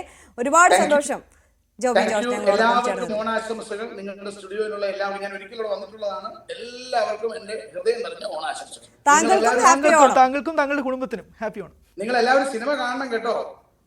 ഞാൻ പള്ളി കഴിഞ്ഞ് വന്നിരിക്കുന്നതാണ്. Thank you. ഓക്കെ, എന്തായാലും ജോബി ജോർജ് ആണ് അതിഥിയായി എത്തിയത്. അതെ, ആ സിനിമയാണ് ഒരു പ്രധാനമായി സിനിമകൾ നായകനായി എത്തുന്ന ചിത്രമാണ്. പിന്നെ ഓണം റിലീസായിട്ട് ഏതൊക്കെ ചിത്രങ്ങളാണ് ഹരി വരുന്നത്? നമ്മുടെ ഒഫീഷ്യൽ സിനിമ മാനാണ് ഹരി. നമ്മൾ നേരത്തെ തന്നെ പ്രേക്ഷകരോട് അത് പങ്കുവച്ചിട്ടുള്ള കാര്യമാണ്. ഇറങ്ങുന്ന എല്ലാ സിനിമയും ഒന്നു വിടാതെ കാണാറുണ്ട് ഹരി. അതിന്റെ വിശേഷങ്ങളും വിമർശനങ്ങളും ഒക്കെ പ്രേക്ഷകർക്ക് മുമ്പിൽ മോർണിംഗ് വൈബ്സിലൂടെ എത്തിക്കാറുമുണ്ട്. അപ്പോൾ ഇന്നിപ്പോ ആദ്യം കാണാൻ പോകുന്ന സിനിമ ഏതാ? അജയന്റെ 2ാം മോഷണം തന്നെയാണ്. നിൽക്കുകയാണെങ്കിൽ എന്നോട് ക്ഷമിക്കണമെന്ന് ഞാൻ അഭ്യർത്ഥിക്കുന്നു. കാരണം നേരത്തെ സൂചിപ്പിച്ചതുപോലെ തന്നെയാണ് ഹരി. കാരണം ഒരു 118 ദിവസത്തെ ഷൂട്ട്, 3D ചിത്രം, ഒരു 30 കോടി ബഡ്ജറ്റിൽ വരുന്ന ഒരു മലയാള സിനിമ. അപ്പോൾ വലിയ പ്രതീക്ഷകളായിരുന്നു ഈ ചിത്രത്തെ സംബന്ധിച്ചിടത്തോളം. ടൊവിനോ നായകനെത്തുന്നു. ടൊവിനോയുടെ 50ാമത്തെ ചിത്രമാണ്. ഒരു വലിയ സ്റ്റാർ കാസ്റ്റ് ഉണ്ട്. അങ്ങനെ ഒരുപാട് പ്രതീക്ഷകൾ നൽകുന്ന ഒരു സിനിമയാണ്. ഒരു നവാഗതനായ സംവിധായകന്റെ വിശ്വസിച്ചുകൊണ്ടൊരു 30 കോടി ബഡ്ജറ്റിൽ ഒരു മലയാള സിനിമ റിലീസാവുക ഒരു സംഭവം കൂടി എത്തുന്നുണ്ട്. അപ്പോൾ ജിതിൻ ലാലാണ് സംവിധായകൻ. ടൊവിനോ ചിത്രമായ അജയൻ്റെ രണ്ടാം മോഷണം എന്ന സിനിമ തന്നെയാണ് ഏറ്റവും പ്രധാനമായും വരുന്ന ഒരു ചിത്രമെന്ന് തന്നെ പറയേണ്ടി വരുന്നത്. അതിൽ ലിസ്റ്റിൻ സ്റ്റീഫനാണ് നിർമ്മാതാവ്. ജോബി ജോർജ് സൂചിപ്പിച്ചതുപോലെ തന്നെ ലിസ്റ്റിൻ സ്റ്റീഫനും അദ്ദേഹം തമ്മിലുള്ള ആത്മബന്ധത്തേക്ക് സംസാരിക്കുകയുണ്ടായി. ആ സിനിമ തന്നെയായിരിക്കും പലരിലേക്കും, പ്രത്യേകിച്ച് 3D ചിത്രവും കൂടിയാണ്. ഒരു 3D മലയാള ചിത്രം കാണാൻ സാധിക്കുന്നത് കുറേ വർഷങ്ങൾക്ക് ശേഷമാണ് കുട്ടിച്ചാത്തൻ തുടങ്ങി വെച്ചത്. അതിനുശേഷം ഒരു പിടി ചിത്രങ്ങൾ മാത്രമാണ് റിലീസ് ചെയ്തത്. പക്ഷേ ടൊവിനോയുടെ കരിയറിനെ സംബന്ധിച്ചിടത്തോളം തന്നെ ഏറ്റവും പ്രധാനമായി മാറേണ്ട ഒരു ചിത്രം തന്നെയാണ് അദ്ദേഹത്തിന്റെ 50ാമത്തെ ചിത്രമായി. എന്തായാലും നമ്മുടെ കുട്ടികൾക്കൊക്കെ ഭയങ്കര ഇഷ്ടപ്പെടുന്ന ഒരു ചിത്രമായിരിക്കും ഉറപ്പായിട്ടും. ഫാമിലി ഓഡിയൻസിന് ഉറപ്പായും കാണാൻ പറ്റുന്ന ചിത്രമാണ്. എല്ലാ ചിത്രങ്ങളും അങ്ങനെ തന്നെ. നമ്മളിപ്പോൾ സംസാരിച്ചത് അജയന്റെ രണ്ടാം മോഷണം, അതോടൊപ്പം കിഷ്കിന്ദ കണ്ടുവരുന്നുണ്ട്. മറ്റു ഓണ ചിത്രങ്ങൾ നാളെ ആയിരിക്കും റിലീസ്, വെള്ളിയാഴ്ച റിലീസ്. ഇന്ന് വ്യാഴാഴ്ച കൊണ്ട് ഈ രണ്ട് ചിത്രങ്ങൾ നാളെ 2 ചിത്രങ്ങൾ കൂടി റിലീസ്. അപ്പോൾ ഈ 2 സിനിമയും കണ്ടിട്ട് ഞങ്ങളോട് വന്ന അഭിപ്രായം പറയാം. അതിനുശേഷം റിവ്യൂ കേട്ടിട്ട് ഞങ്ങളും പോയി കാണണം. ഓക്കെ, അപ്പോൾ നമുക്ക് മറ്റു വാർത്തകളിലേക്കും വിശേഷങ്ങളിലേക്കും ഒക്കെ മടങ്ങി എത്തുന്നതിന് മുമ്പ് ഒരു ചെറിയ ഇടവേള.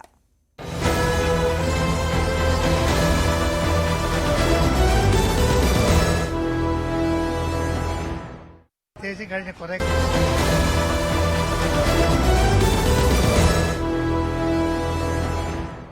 Welcome back. മോർണിംഗ് വൈബ്സിലേക്ക് വീണ്ടും എല്ലാ പ്രേക്ഷകർക്കും സ്വാഗതം. അപ്പം നമ്മൾ സിനിമാ വിശേഷങ്ങളൊക്കെ കണ്ടിട്ടിരിക്കുകയാണ്. ഇനി നമുക്ക് ദേശീയ വാർത്തകൾ നോക്കാം അല്ലേ അശ്വതി? അതെ, ദേശീയ വാർത്തകളുമായി MG മിഥുൻ ചേരുകയാണ്. Mithun, good morning. വരൂ.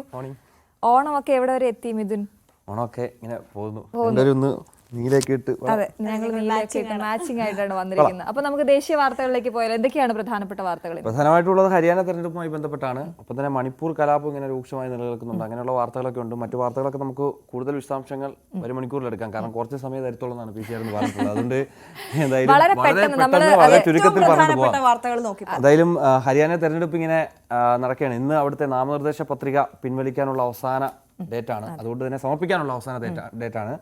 അതുകൊണ്ട് തന്നെ സ്ഥാനാർത്ഥികളെല്ലാം തന്നെ അവസാന വട്ടത്തേക്ക് ഒരിക്കൽ കൂടി ഒന്ന് മൂടി പിടിപ്പിച്ചുകൊണ്ട് ആരൊക്കെയാണ് സ്ഥാനാർത്ഥികളെന്നൊക്കെ അറിയാം. കൂടുതൽ സ്വതന്ത്ര സ്ഥാനാർത്ഥികൾ ഹരിയാനയെ സംബന്ധിച്ചുണ്ട്. അവരൊക്കെ തന്നെ ഇന്ന് നാമനിർദ്ദേശ പത്രിക സമർപ്പിക്കുകയും ചെയ്യും. ഒപ്പം തന്നെ സഖ്യമായി മത്സരിക്കും. അതായത് കോൺഗ്രസും ആം ആദ്മിയും സഖ്യമായി മത്സരിക്കുമെന്നുള്ളൊരു സൂചനയൊക്കെ നേരത്തെ ഉണ്ടായിരുന്നെങ്കിൽ പോലും തന്നെ കീറാമുട്ടിയായിപ്പോയി അവിടുത്തെ ഈ ഒരു സീറ്റ് വിഭജനം. അതിൽ സീറ്റ് നിർണ്ണയവുമായി ബന്ധപ്പെട്ട് വലിയ ചർച്ചകൾ കേന്ദ്ര തെരഞ്ഞെടുപ്പ് കമ്മിറ്റിയുമായി ബന്ധപ്പെട്ട് കോൺഗ്രസിൻ്റെയും ഒപ്പം തന്നെ ആം ആദ്മിയുടെയും നേതാക്കൾ കൂടിയിരുന്ന ആലോചനയൊക്കെ നടത്തിയിരുന്നു. പക്ഷേ അതൊന്നും തന്നെ എങ്ങും എത്താതെ പോയതിനെ തുടർന്ന് അവിടെ സഖ്യമില്ലാതെയാണ് ഇത്തവണ മത്സരിക്കുന്നത്.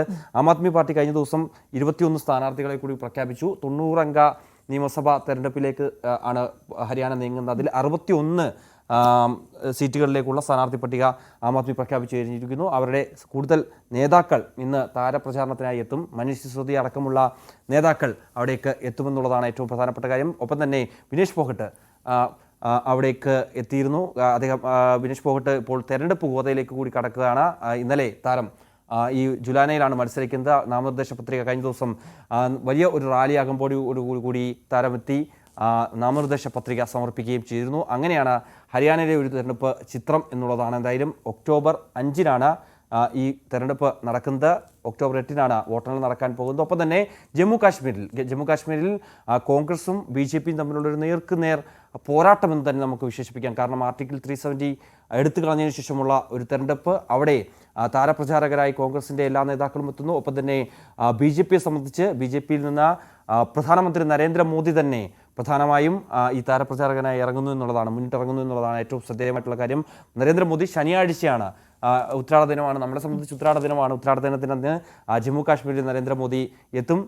അനന്ത്നാഗ് അടക്കമുള്ള പ്രധാനപ്പെട്ട പ്രദേശങ്ങളിൽ അദ്ദേഹം ഈ പൊതു റാലികളിലും ഒപ്പം തന്നെ പ്രചാരണ വേദികളിലും പങ്കെടുക്കുമെന്നാണ് നമുക്ക് മനസ്സിലാക്കാൻ സാധിക്കുന്നത്. അതിൻ്റെ ഒരു ഷെഡ്യൂൾ ഇനി വരേണ്ടതായിട്ടുണ്ട്. കാരണം അതെന്താണെന്ന് വെച്ച് കഴിഞ്ഞാൽ അതിൽ പ്രധാനമായും ചൂണ്ടിക്കാണിക്കുന്ന ഒരു പ്രശ്നം സുരക്ഷാ വീഴ്ചകൾ തന്നെയാണ്, അല്ലെങ്കിൽ സുരക്ഷാ കാരണങ്ങൾ തന്നെയാണ്. കാരണം കഴിഞ്ഞ ദിവസങ്ങളിലും ഈ മേഖലകളിലൊക്കെ തന്നെ വലിയ രീതിയിൽ ജവാന്മാർ കൊല്ലപ്പെടുന്ന സാഹചര്യം ഉണ്ടാകുന്നു, വീരമൃത്യു വരിക്കുന്ന സാഹചര്യം ഉണ്ടാകുന്നു. അത്തരത്തിൽ നുഴഞ്ഞ കയറ്റം ശ്രമം അത് സമീപ നാളുകളിൽ വലിയ രീതിയിൽ രൂക്ഷമാകുന്നൊരു പശ്ചാത്തലമുണ്ട്. അതുകൊണ്ട് തന്നെ അതീവ ജാഗ്രതയോടുകൂടി അതീവ സുരക്ഷാ ക്രമീകരണങ്ങളോടുകൂടിയായിരിക്കും പ്രധാനമന്ത്രിയുടെ ഒരു സന്ദർശനമെന്നാണ് നമുക്ക് മനസ്സിലാക്കാൻ സാധിക്കുന്നത്. അതേസമയം ഇനി നമുക്ക് വടക്കു കിഴക്കൻ സംസ്ഥാനങ്ങളിലേക്ക് പോകുമ്പോൾ ഏകദേശം 1.5 വർഷത്തോളമായി മണിപ്പൂരെ സംബന്ധിച്ച് മണിപ്പൂരിൽ അശാന്തിയായി ഇങ്ങനെ തുടരുകയാണ്. കാരണം ഇതുവരെയും അവിടെ സമാധാനം പുനഃസ്ഥാപിക്കാൻ അവിടുത്തെ സംസ്ഥാന നേതൃത്വത്തിനോ അല്ലെങ്കിൽ കേന്ദ്ര സർക്കാരിനോ സാധിച്ചിട്ടില്ല എന്നുള്ള വിമർശനം ഇപ്പോഴും നിലനിൽക്കുന്നുണ്ട് എന്നുള്ളതാണ്. ഒരു ഇടവേളയ്ക്ക് ശേഷം വീണ്ടും കഴിഞ്ഞ ആഴ്ചയാണ് വീണ്ടും മണിപ്പൂരിൽ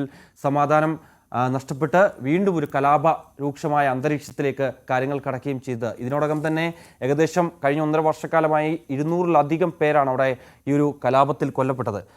കഴിഞ്ഞ ഒരാഴ്ചക്കിടെ തന്നെ 20ഓളം പേർ മരണപ്പെടുകയും ചെയ്യുന്നു. അത്തരത്തിൽ അവിടെ ഇംഫാലിലടക്കം രാജ്ഭവനിലേക്ക് വിദ്യാർത്ഥി സംഘടനകളുടെ പ്രതിഷേധമുണ്ടാകുന്നു. രാജ്ഭവനിലേക്ക് കല്ലെറിയുന്നു. വീണ്ടും അതിനെ നേരിടുന്നതിന് വേണ്ടി സൈന്യവും പോലീസും ഒക്കെ തയ്യാറെടുക്കുന്നു. സംഘർഷം ഒഴിയാതെ തന്നെ നിലനിൽക്കുകയാണ്. ഇപ്പോൾ ഇംഫാലിലും മണിപ്പൂരിലെ 5 ദിവസം കഴിഞ്ഞ ദിവസമാണ് 5 ദിവസം കൂടി ഈ ഒരു ഇന്റർനെറ്റ് നിരോധനത്തിന് നീട്ടി നൽകിയത്. കൂടാതെ തന്നെ വിദ്യാർത്ഥികൾക്ക് സ്കൂളിൽ പോകാൻ പറ്റാത്ത സാഹചര്യമാണ്. അതുകൊണ്ട് തന്നെ വിദ്യാഭ്യാസ സ്ഥാപനങ്ങളൊക്കെ അവിടെ അവധി നൽകിയിട്ടുണ്ട്. അങ്ങനെ വലിയ കലാപ രൂക്ഷമായ അന്തരീക്ഷത്തിലൂടെയാണ് മണിപ്പൂർ കടന്നു പോകുന്നത്. ഇംഫാലിൽ, വെസ്റ്റ് ഇംഫാലിൽ കഴിഞ്ഞ ദിവസവും ഡ്രോൺ ആക്രമണം ഉണ്ടാവുകയും ചെയ്തു. ആ പ്രദേശങ്ങളിൽ കർഫ്യൂ പ്രഖ്യാപിച്ചിട്ടുണ്ട്. വരും ദിവസങ്ങളിൽ, അതായത് ഒരു നിശ്ചിത ഡേറ്റില്ല, അനിശ്ചിതകാലത്തേക്ക് കർഫ്യൂ പ്രഖ്യാപിക്കുകയാണ്. കാരണം ഓരോ സ്ഥലം കേന്ദ്രീകരിച്ച്, ഓരോ ജില്ല കേന്ദ്രീകരിച്ച് മണിപ്പൂരിലെ വിവിധ ഭാഗങ്ങളിൽ ഇങ്ങനെ ഇരു ചേരികൾ തിരിഞ്ഞുകൊണ്ട് ഇത്തരത്തിലുള്ള കലാപം തുടരുന്നു എന്നുള്ളത് തന്നെയാണ്. എന്തായാലും അത് അവസാനിക്കാൻ വേണ്ടി വലിയ പ്രദേശത്തേക്ക് വ്യാപിക്കുന്നുണ്ട്. കാരണം മുഖ്യമന്ത്രി ബീരൻ സിംഗ് കഴിഞ്ഞ തവണ ഈ ഒരു കലാപം രൂക്ഷമായിരുന്ന ആ ഒരു സമയത്തൊക്കെ തന്നെ വലിയ രീതിയിൽ ഒരു നാടകീയ രംഗങ്ങൾ കാഴ്ചവെച്ചു. കാരണം താൻ രാജിവെക്കാൻ പോവുകയാണ്, കേന്ദ്ര സർക്കാർ ഇക്കാര്യത്തിൽ കൃത്യമായി ഇടപെടണമെന്നൊക്കെയുള്ള ഒരു കണ്ണിൽ പൊടിയിടുന്ന വേണ്ടിയുള്ള ഒരു നടപടിയായിരുന്നു എന്ന് നമുക്കത് പിന്നീട് വായിച്ചെടുക്കാൻ സാധിച്ചു. പക്ഷേ ഇത്തവണ വീണ്ടും അതേ രീതിയിൽ ബീരൻ സിംഗ് ഗവർണറെ കാണുന്നു, സ്ഥിതിഗതികൾ അവരെ അറിയിക്കുന്നു, ഒപ്പം തന്നെ കേന്ദ്ര നേതൃത്വം അറിയിക്കുന്നു, അല്ലെങ്കിൽ താൻ രാജിവെക്കും എന്നുള്ള പഴയ പല്ലവി ഇത്തവണയും പറയുന്നു എന്നുള്ളതാണ്, ആവർത്തിക്കുകയാണ് എന്നുള്ളതാണ്. അങ്ങനെയാണ് ദേശീയ വാർത്തകളുടെ ഒരു ചുരുക്കം. കുറച്ചുകൂടി സമയം തന്നിരുന്നെങ്കിൽ കുറച്ചധികം കാര്യങ്ങൾ പറയാനുണ്ടായിരുന്നു. നമുക്ക് ഇനിയും സമയം ഇഷ്ടം പോലെ ഉണ്ട്. അപ്പോൾ നമ്മുടെ മോർണിംഗ് ഷോയിൽ ഉൾപ്പെടുത്തേണ്ട, അത് കാത്തിരിക്കുന്ന കുറേ പ്രേക്ഷകരുണ്ട്. നമുക്ക് വിഷസ് ഒക്കെ കൊടുക്കേണ്ടതുണ്ട്. അപ്പോൾ ഇന്ന് പ്രത്യേക ഡേ ആഘോഷിക്കുന്നവർക്ക് വിഷസ് കൊടുക്കണം. അതുകൊണ്ടാണ് സമയം ചുരുക്കുന്നത്. എല്ലാം പാക്ഡ് ആയിട്ടുള്ള ഒരു നല്ലൊരു 1.5 മണിക്കൂറാണ് നമ്മൾ ഉദ്ദേശിക്കുന്നത് കേട്ടോ. അപ്പോൾ വരും മണിക്കൂറിൽ നാഷണൽ വാർത്തകളുമായിട്ട് മിഥുൻ വരും, ബുള്ളറ്റിനുകളിൽ പ്രേക്ഷകരിലേക്ക് എത്തും. അതിനു മുമ്പ് നമുക്കൊരു ചെറിയ ഇടവേള.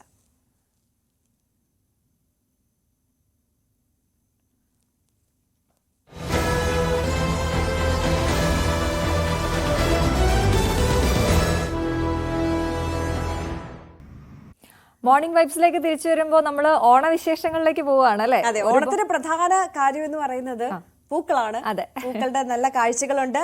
അത്തപ്പൂക്കളം. അതെ, നമ്മൾ ഇത്തവണ ഓണം ആഘോഷിക്കുമ്പോൾ നമ്മൾ എപ്പോഴും പറയാറുള്ളതാണ്, നമ്മളൊരു ദുരന്തത്തിന്റെ പശ്ചാത്തലത്തിലാണ് നിൽക്കുന്നത്. എങ്കിലും ഓണമല്ലേ എന്നുള്ളതാണ് നമ്മുടെ ഇത്തവണത്തെ മോട്ടോ. അല്ലെങ്കിൽ നമ്മൾ അങ്ങനെയാണ് പോകുന്നത്. കാരണം പ്രതീക്ഷയുടെ പൊന്നോണം, അത് എല്ലാവർക്കും ഒരു പോസിറ്റീവായിട്ടുള്ള കാര്യമാണ്. അതുകൊണ്ട് എങ്കിലും ഓണമല്ലേ.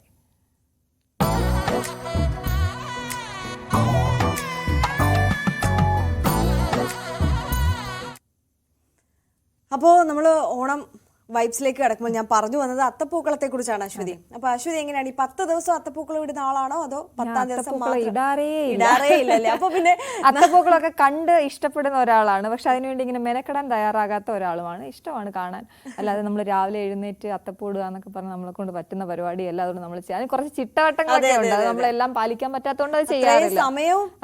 പിന്നെ നമ്മൾ പറയട്ടെ, ഈ പണ്ടൊക്കെ നമ്മൾ വീട്ടിൽ പൂവുണ്ട് അതുകൊണ്ട് ഇടാം. നമ്മളിത് എല്ലാ ദിവസവും പൂ മേടിച്ചിടുക എന്നൊക്കെ പറഞ്ഞാൽ ഓണക്കാലത്ത് പൂ മേടിക്കുക എന്നൊക്കെ പറഞ്ഞ അതിൽ പരം വെല്ലുവിളി വേറെയുണ്ട്. പക്ഷെ ഇപ്പൊ കുറെ ആളുകൾ കൃഷിയിലേക്ക് ഇറങ്ങിയിട്ടുണ്ട്, പൂക്കൃഷിയിലേക്ക് ഇറങ്ങിയിട്ടുണ്ട്.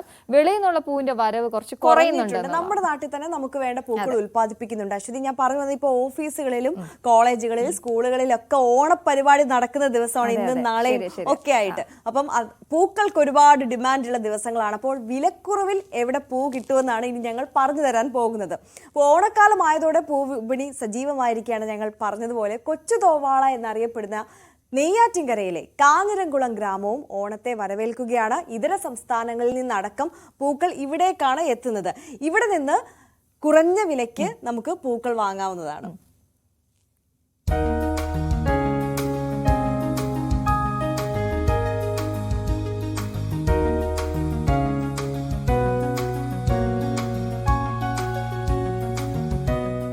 അത്തം പറഞ്ഞാൽ കാഞ്ഞിരംകുളത്തെ പൂവിപണി ഒന്നുകൂടെ സജീവമാകും. തെക്കൻ കേരളത്തിലെ കൊച്ചുതോവാള എന്നറിയപ്പെടുന്ന ഈ പൂച്ചന്തയിലേക്ക് നഗര ഗ്രാമ വ്യത്യാസമില്ലാതെ 100 കണക്കിന് ആൾക്കാരാണ് ദിനംപ്രതി പുഷ്പങ്ങൾ വാങ്ങാൻ എത്തുന്നത്. ഇവിടുത്തെ ഓണവിശേഷം നമുക്ക് കണ്ടു മനസ്സിലാക്കാം.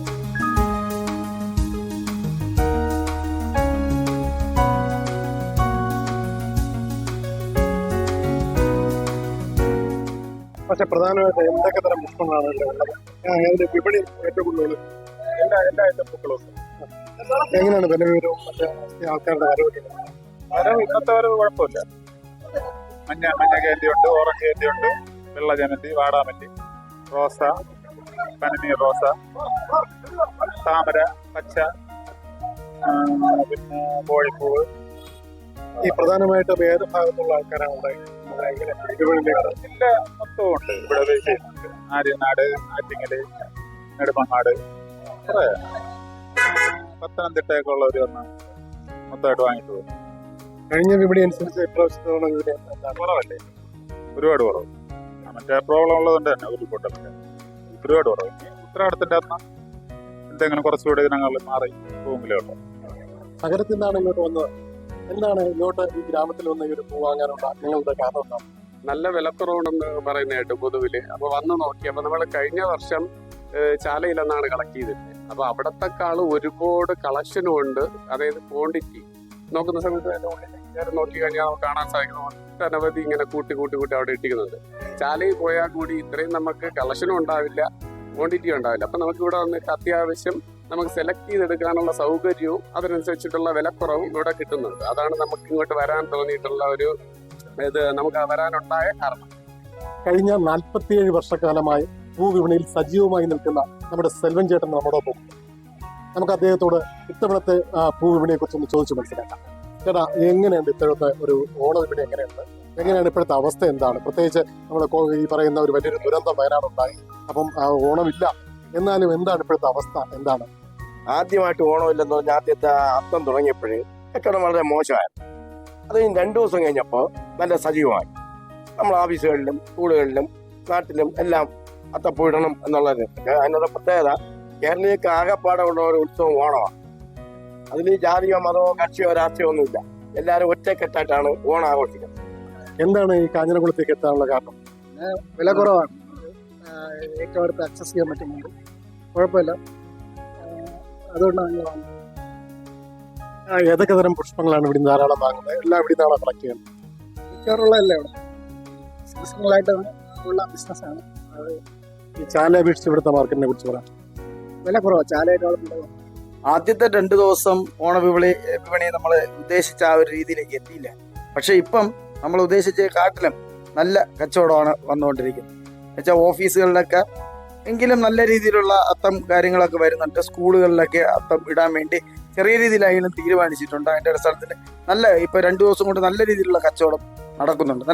നമുക്ക് നല്ലൊരു ഈ ഓണം നല്ല ബിസിനസ് നടക്കുമെന്നാണ് നമ്മുടെ ശുഭപ്രതീക്ഷ.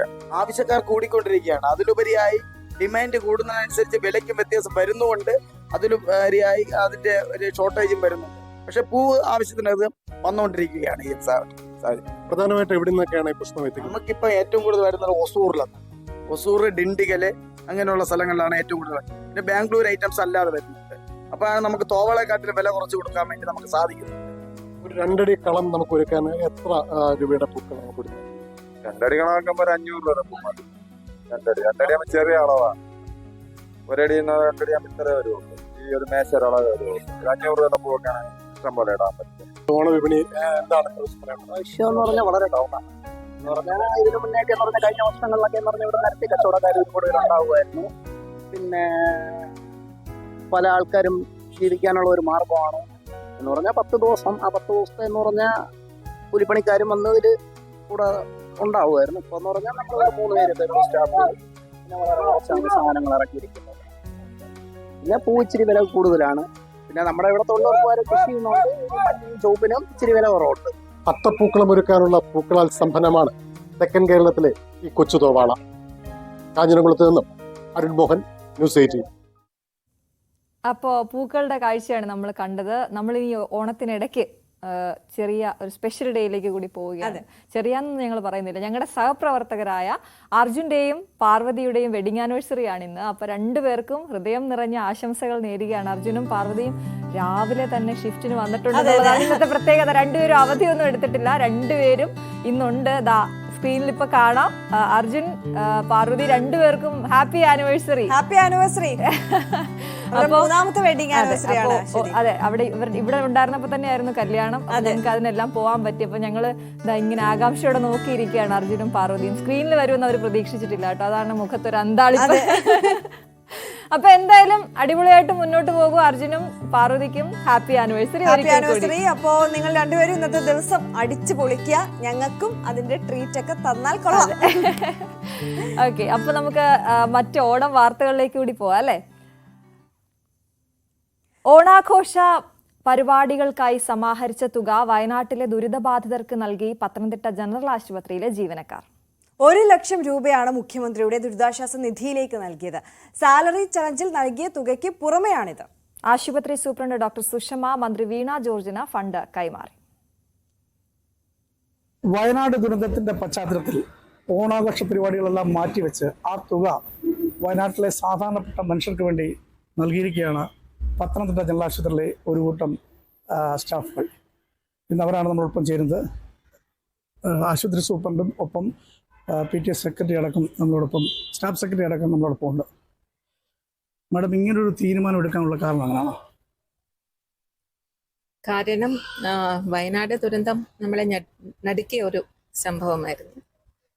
ഒരുപാട് ഫാമിലി ഒന്നും ഇല്ലാത്തൊരവസ്ഥയിലോട്ട് ഒറ്റ ഒരു രാത്രി കൊണ്ട് മാറിപ്പോയൊരു അവസ്ഥ. ഇത് ആർക്കും എപ്പോഴും സംഭവിക്കാം, എപ്പോൾ വേണേലും സംഭവിക്കാമെന്നുള്ള ഒരു അങ്ങനെ ഒരു തോന്നൽ. എല്ലാ വർഷവും ഓണാഘോഷം നമ്മൾ മോശമല്ലാത്ത രീതിയിൽ തന്നെ നടത്തുന്നതാണ്. ജനറൽ ആശുപത്രിയിൽ കഴിഞ്ഞ വർഷം നല്ല രീതിയിൽ നടന്നിട്ടുണ്ട്. അപ്പോൾ ഈ വർഷം ഇങ്ങനെയൊരു ദുരന്തം സംഭവിച്ചു കഴിഞ്ഞിരിക്കുന്ന ഈ ഒരു സാഹചര്യത്തിൽ ആഘോഷം നമുക്കൊന്ന് മാറ്റിവെക്കുകയും അതിനായിട്ട് ചെലവിടുന്ന ഒരു പൈസ, ആ ഒരു പൈസ സ്വരൂപിച്ച് അവിടെയുള്ള കുറച്ച് ഫാമിലിക്കാണെങ്കിലും 1-2 ഫാമിലിക്കാണെങ്കിലും എന്തെങ്കിലും ഒരു സഹായം ചെയ്യാൻ പറ്റുകയാണെങ്കിൽ നല്ലതാണെന്നൊരു തോന്നൽ.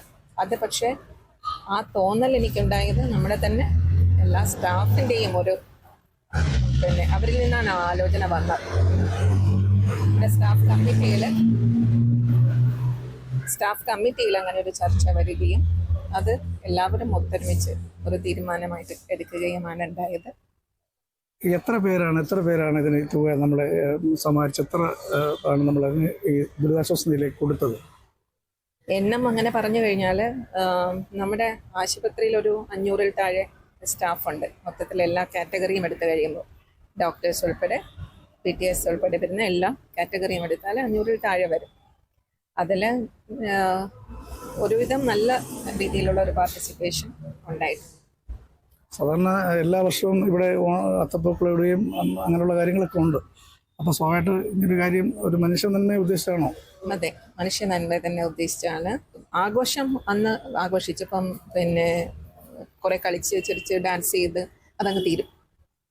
അപ്പോൾ അതിന് പിന്നീട് ഓർത്തിരിക്കാൻ കാര്യമായിട്ടൊന്നുമില്ല.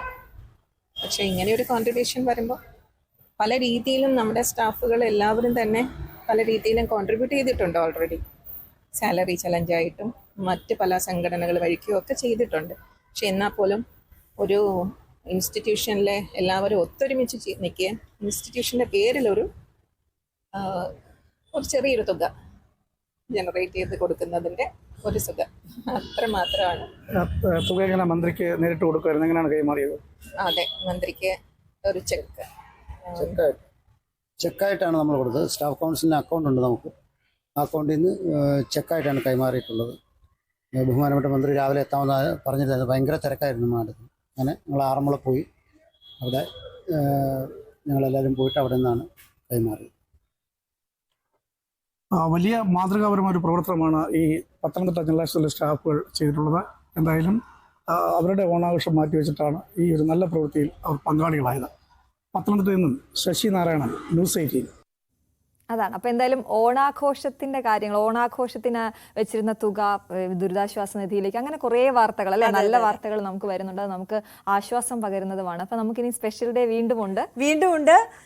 25ാമത് വെഡിങ് ആനിവേഴ്സറി ആഘോഷിക്കുന്ന പുഷ്പമ്മയും ജോസഫ് ജോയിയുമാണ് ഇപ്പോൾ തത്സമയം നമുക്കൊപ്പം ചേരുന്നത്. ആദ്യം തന്നെ ആശംസകൾ രണ്ടുപേർക്കും. ഇത് എത്രാമത്തെ വെഡിങ് ആനിവേഴ്സറി ആണ് ചേട്ടാ? 25.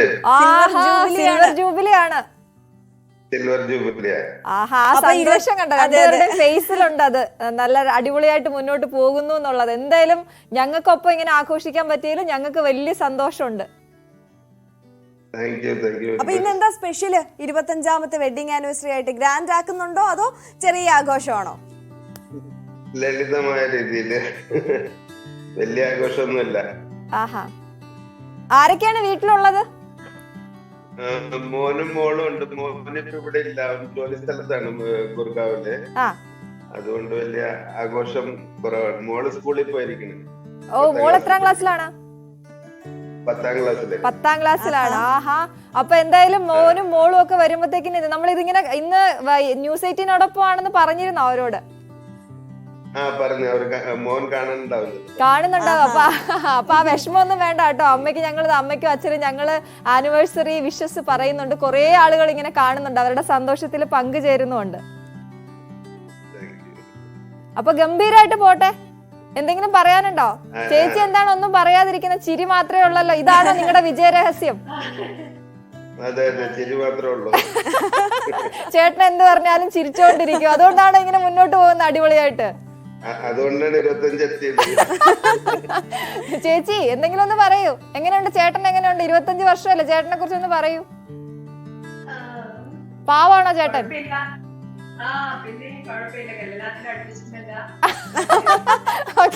ഇനി എന്തായാലും ഇതിൽ കൂടുതൽ ചോദിച്ചു ഞങ്ങൾ കുഴക്കുന്നില്ല. 25ാമത്തെ വെഡിങ് ആനിവേഴ്സറി വരെ നന്നായിട്ട് പോയിട്ട് ഞങ്ങൾ വന്ന് കുഴക്കുന്നില്ല. അടിപൊളിയായിട്ട് പോട്ടെ. എല്ലാ അഡ്ജസ്റ്റ്മെന്റ് ആണ്, സത്യമാണ്. അപ്പൊ അത് അടിപൊളിയായിട്ട് പോകും. അഡ്ജസ്റ്റ്മെന്റ് എന്ന് പറഞ്ഞാൽ അതിന് വലിയ ഒരു ഇത് വേണം, അല്ലെ, കഴിവ് വേണം.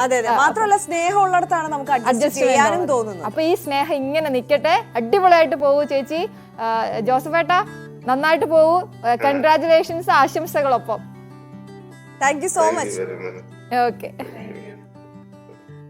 അപ്പൊ പുഷ്പ ചേച്ചിയുടെയും ജോസഫ് ജോയ് ചേട്ടന്റെയും 25ാമത്തെ വെഡിങ് ആനിവേഴ്സറി നമ്മൾ അങ്ങനെ ആഘോഷമാക്കി ഗംഭീരമാക്കി.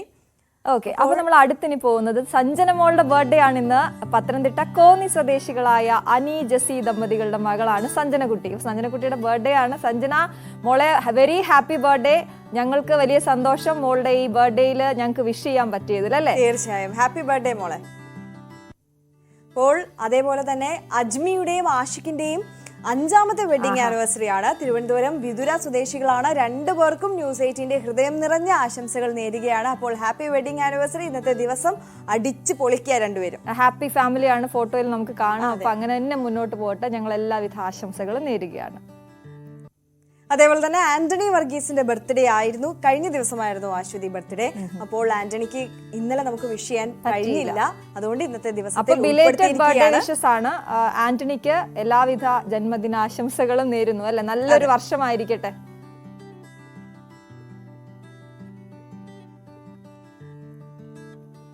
അപ്പൊ അങ്ങനെ നമ്മുടെ സ്പെഷ്യൽ ഡേ ഗസ്റ്റുകളൊക്കെ കഴിഞ്ഞിരിക്കുകയാണ്. അപ്പൊ സ്പെഷ്യൽ ഡേ നിങ്ങൾക്ക് ഞങ്ങളോടൊപ്പം ആഘോഷിക്കാം. നിങ്ങൾക്ക് വാട്സപ്പ് നമ്പർ ഞങ്ങൾ എപ്പോഴും കാണിക്കാറുണ്ട്. ആ വാട്സപ്പ് നമ്പറിലേക്ക് വാട്സപ്പ് ചെയ്യാം.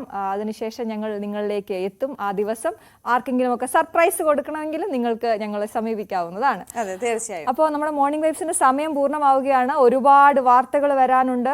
ഓണക്കാലമാണ്. റോഡിലേക്കൊന്നും ഇറങ്ങാൻ പറ്റുന്നില്ല. അതുപോലെ തിരക്കായി തുടങ്ങി.